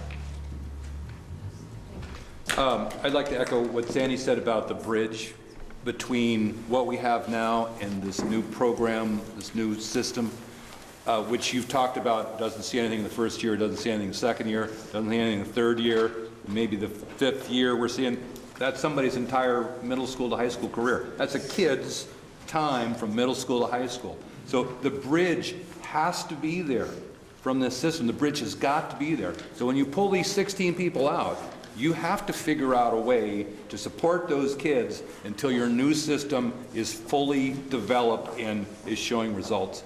Otherwise, you got a kid who's lost their entire high school career or their entire elementary career. Hi, I'm Barbie Collette. I'm a resident of Moncton. I have 2 kids at Mount Abe, and I'm a special educator in another district. And I was listening to Cindy ask about the pros and cons of the coaching model, and I thought I could speak to that a little bit. So I was in the district where Patrick was talking about. We did an intensive consulting coaching model around math. And what I noticed as a teacher was that that kids started to benefit right away. First of all, just because there's a lot of rich instruction that you can put right out there. You don't see it reflected in assessment maybe right away, but I would think that one benefit to a unified district is that I teach at a middle school, and when kids come to the middle school, they've all had teachers who have the same expertise because it was provided through a program of shared instruction to the teacher. So then everybody's on a level playing field. Everyone's had a similar math experience in this case, and they're ready to go. And I'm a special educator, and that included all students. It really did. So I would say from that aspect, it's really positive. I would say what's unfortunate is that these staffing cuts that we're talking about in Addison Northeast, it sort of feels like here they are anyway. These were handed to us by the state. This is an unfunded, here you go, and we're stuck with it. It's very difficult to implement some of the really rich stuff you get if there aren't people in the classroom to do the work. So it's like both. Both things are happening. You have great ideas, you have good information, maybe you know how to write those dynamic assessments that get you away from standardized tests. So all of a sudden you have all this information about how to write a better assessment, but you can't get it done because somebody said you're swimming, right? You're just swimming. So that's where you need the help. And I would say that we have to trust the people who are calling, like the people who are talking and calling teachers and speaking with curriculum leaders. We really have to trust the board to write a great budget, and we have to trust the superintendent and the administrators to implement it. And I actually worked for Patrick, and I feel like I trust him. Like this could work, and it could be a good model. I feel that way. I'm very concerned about cutting staff, but that concern for me lies with the state. That's what we got, and I don't necessarily think that this board can fix that for us. I would say, for my part, those are the people who can hear my concerns about that. But I wanted to say that. I also wanted to say that for my own children in this district, the one regret I have is teacher turnover. That's been the biggest difficulty for my kids. My son is a senior. He's had 4 guidance counselors in 4 years. And so I want to thank the teachers, right? And I would really, where my money goes is write a good contract for these people. They are awesome, and we want to keep them. So if we have good teachers, do whatever it takes to build their expertise and get them to stay here. Thanks. Caitlin Christie, Williston, but I work in New Haven. I want to stay. I do. I don't want to be turned over. I want to stay. My question, though, is what's the reasoning behind the 5 positions taken from K-6 and I'm assuming the 1 from the 712? So the difference between K-6 and 712 is, so we can look at different grade configurations and things like that. It doesn't necessarily change program offerings to students. When you start adjusting and you start eliminating personnel, core teachers at the secondary level, that also means potentially there are programs that are no longer provided to students. And so we were trying to find a way to make the reductions necessary, stay within the class size guidelines in the board policy, and stay within the ratios that were suggested by those reports, and try to find a way that we're not reducing programming offered to students. I mean, fewer English teachers at the high school would mean fewer course offerings. So if you reduce too much in the English department in the high school, can you have AP English? You have to have a certain number of people to offer the breadth of programming that we're looking to offer students.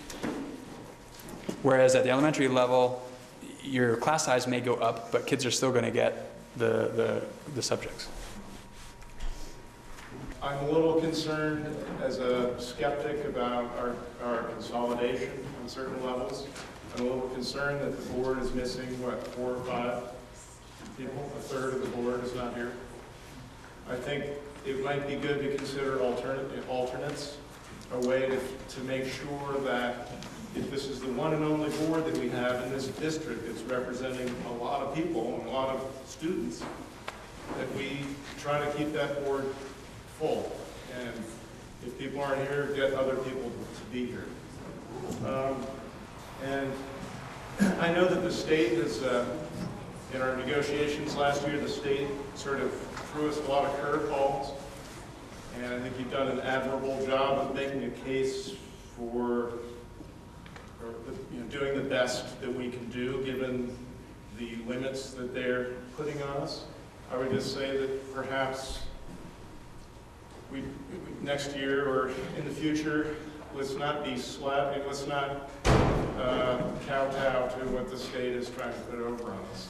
I mean, I think we get a lot of bad stuff coming down from the state, and we don't necessarily need to follow what they put down. One other thing is on Saturday, I just wanted to mention there's a bunch of us that are organizing.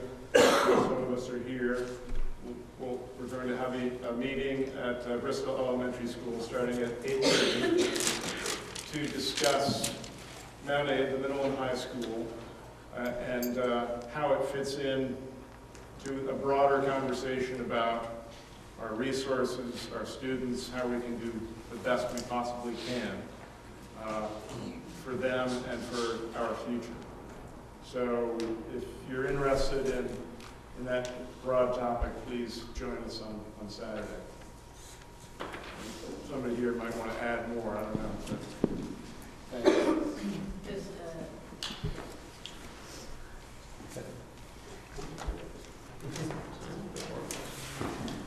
I want to address the board. Thinking a lot on this. My name is Deb Rickner. I'm the art teacher at Bristol Elementary School. I've been teaching, I live in Moncton. I've been teaching at Bristol Elementary School for 27 years. I've seen a lot of changes. I've seen a lot of changes in the schools. I've seen a lot of changes in how teachers teach, how they've been told to teach, how they have to teach. I've seen a lot of huge changes in society. And I really need to understand why in a year when you need to cut $1 million, why is that the year why we need to introduce a whole new system of teaching the teachers when we're losing all these critical people in the schools that are working with the students. I've seen this year a lot of decimation in terms of the staff, not enough people working with the students so the other students can learn. And what I wanted to say is that a school is a community, or the entire community. This process that's going on here is decimating and demoralizing our community right now. I've never seen such stress in school right now.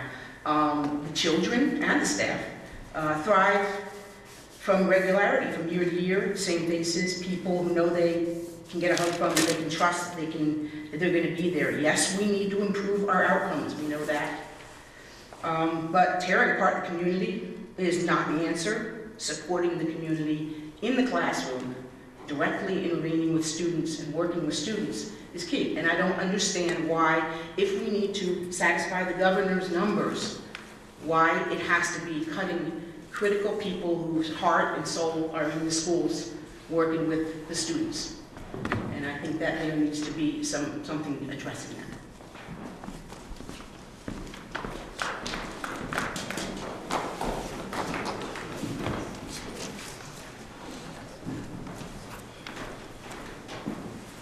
So, a few more numbers. So this is sort of a breakdown of the expenditures. So this is that total expenditures line. Of all the expenditures, just under 21 million would be categorized in the area of instruction and support. So that's 72.7% of our budget is really directly about teaching and learning, working with students. 3 million, a little over 3 million for leadership and business, about 3.5 for facilities. Transportation is just under $1 million, and our food service with that $22,000 reduction goes down to $173,000 out of the general fund to support the food service. I just thought this sort of puts into context where we put our money for education, and you can see the lion's share is in supporting teachers and supporting students. So this is a little bit more on that with some comparisons. So again, there's our target education spending. So you can see in FY17 our total expenses. So again, this is not education spending, this is total expenses, $28,320,000. And we can sort of follow that across. That increased to $30,088,000 for the current year, which was an increase of $1.7 million in expenses. And for FY19, the expenses are reduced from FY18 by $1,331,000. So then we look at our revenue. You can see our revenue increased from last year to this year by almost $750,000. And our revenue is going down for FY19 by over $900,000. The two driving factors in this reduction of $900,000 is we had a fund balance carry forward that was about $600,000 less to apply to next year's budget than what we had to apply to this year's budget. So we talked before about the one-time funds at the state level creating some of that gap. Well, one-time funds for us locally is the application of fund balance applied to the following year to offset taxes. So for this current year, $1.5 million was applied from a fund balance revenue to offset the tax rate for this year. We don't have the same $1.5 million to apply next year. We have $600,000 less of that. And so that accounts for 600 of the 936. Most of the rest of the reduction comes in special education. We talked about that before.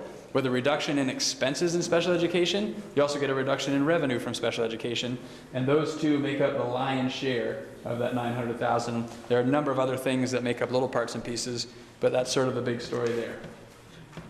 So when we look at the difference now, so education spending, which is total expenses less revenue, $23,861 in FY17, went up by about $1 million, as I mentioned before, to FY18, and is going down by almost $400,000 for FY19. And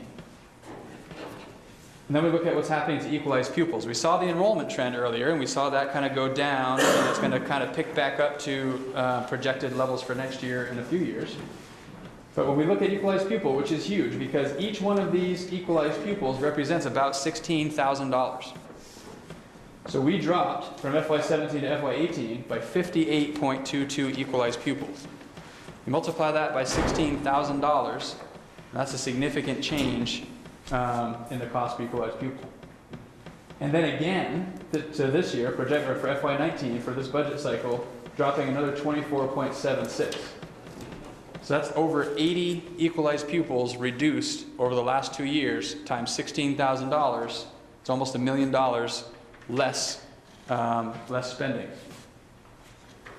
And so you can see that the cost per equalized pupil, FY17 was $14,977 per equalized pupil. With that decrease in equalized pupil and not making adjustments last year that could have been made, I suppose, increased the cost per equalized pupil by $1,200. And so the direction from the board to me as a target was keep FY19 equalized pupil spending the same as FY18.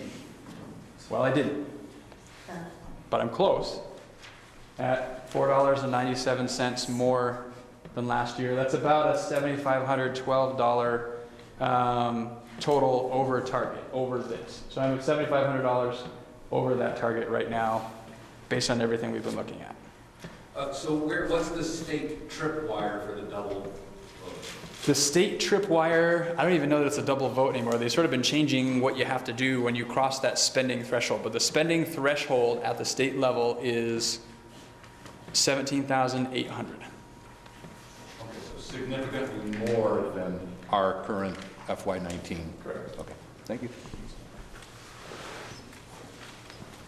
And so then to the tax rate.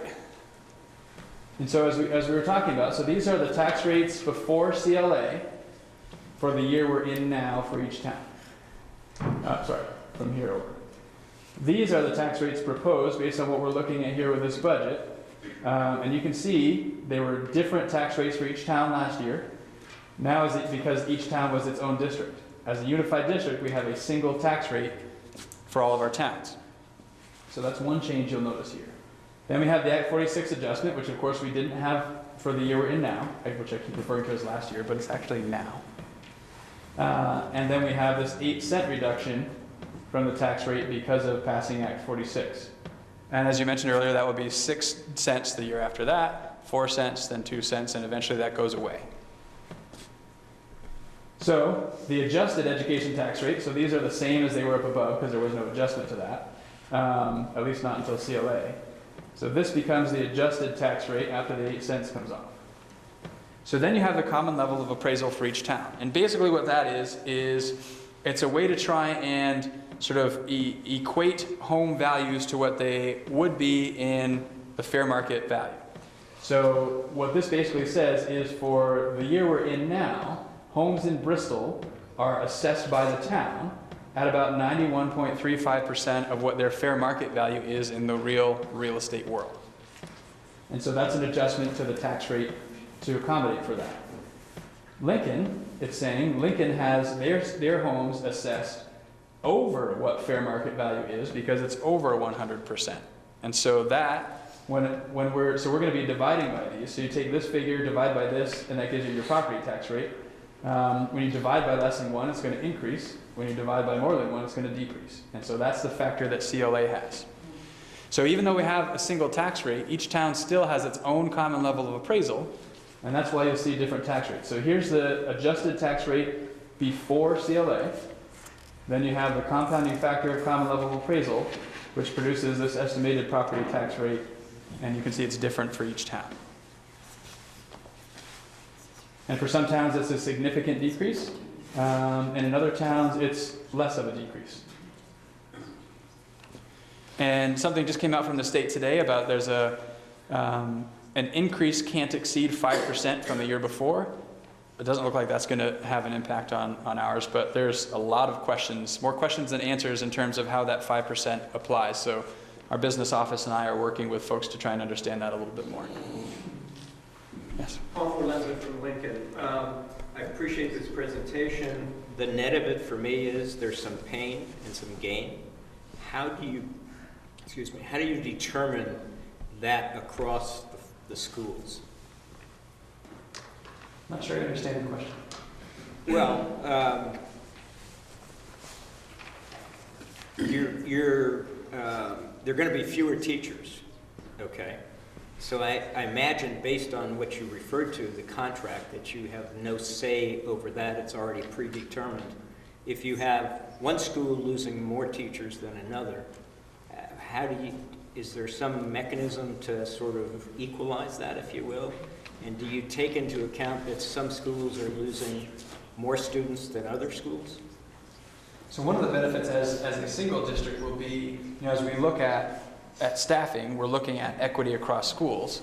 And as a single district, to be able to achieve that equity across schools, we would have the flexibility to assign staffing to different places to realize that equity.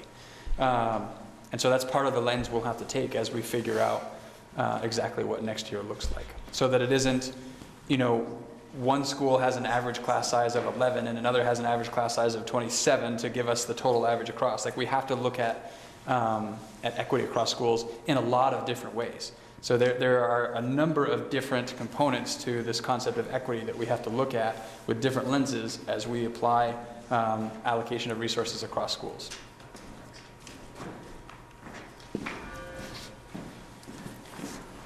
That's the last slide.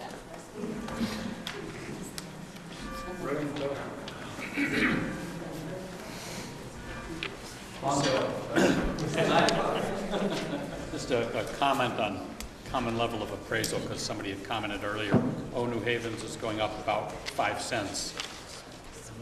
2 of that 5 cents is just because their common level of appraisal dropped. So 2 of that 5 cents has nothing to do with any change in the budget. It just has to do with the fact that you're that much further away from doing a town-wide reappraisal. Your appraisals have gotten more out of whack. That's all we're taking responsibility for. Yeah.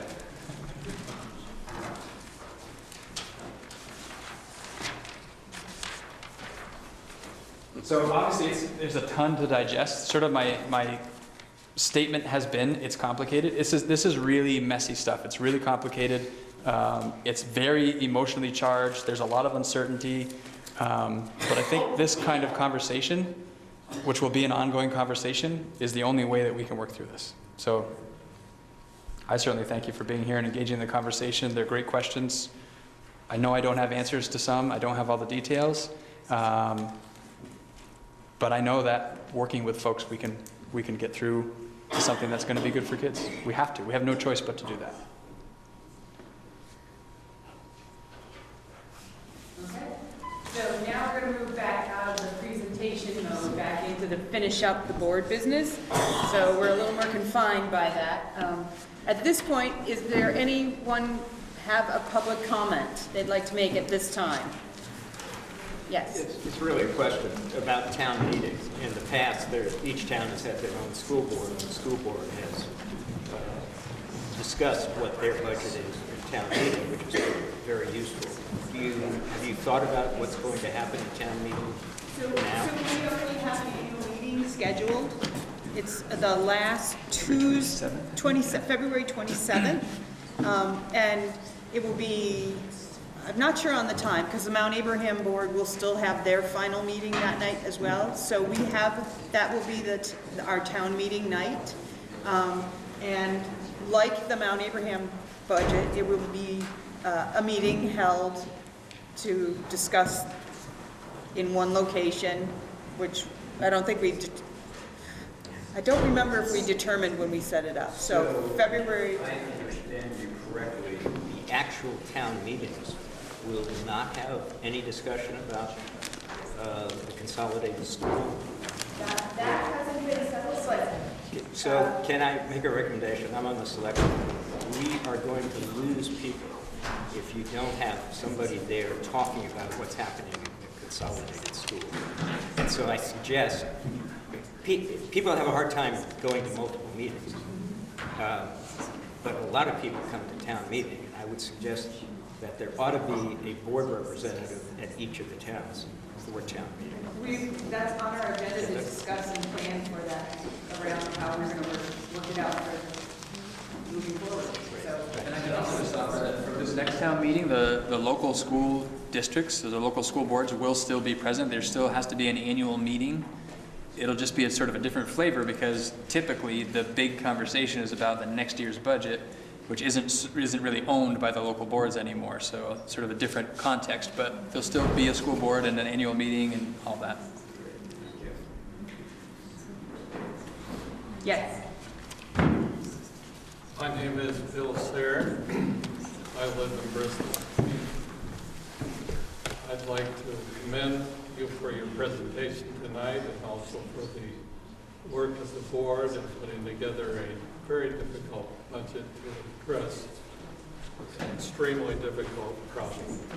Nobody likes to lose teachers. We all have appreciated the teachers that our children and grandchildren have had, but at the same time, we really do have to bear in mind the terrible strain our Vermont economy is under.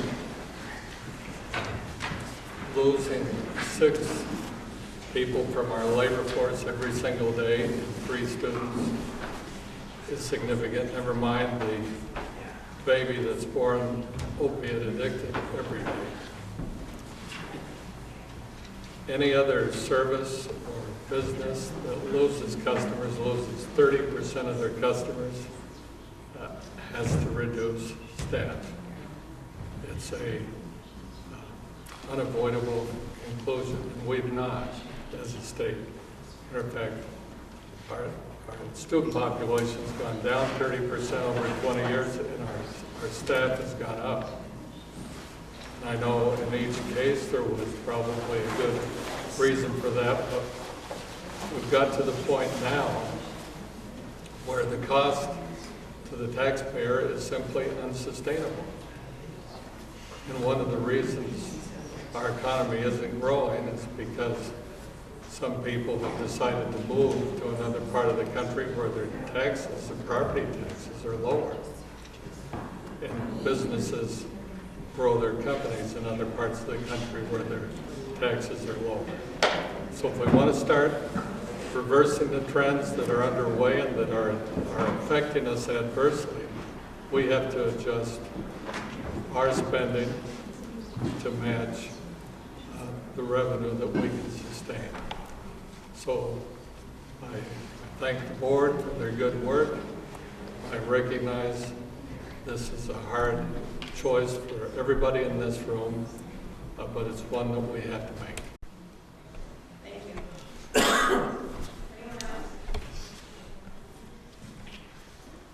I'll take a motion to adjourn from the board.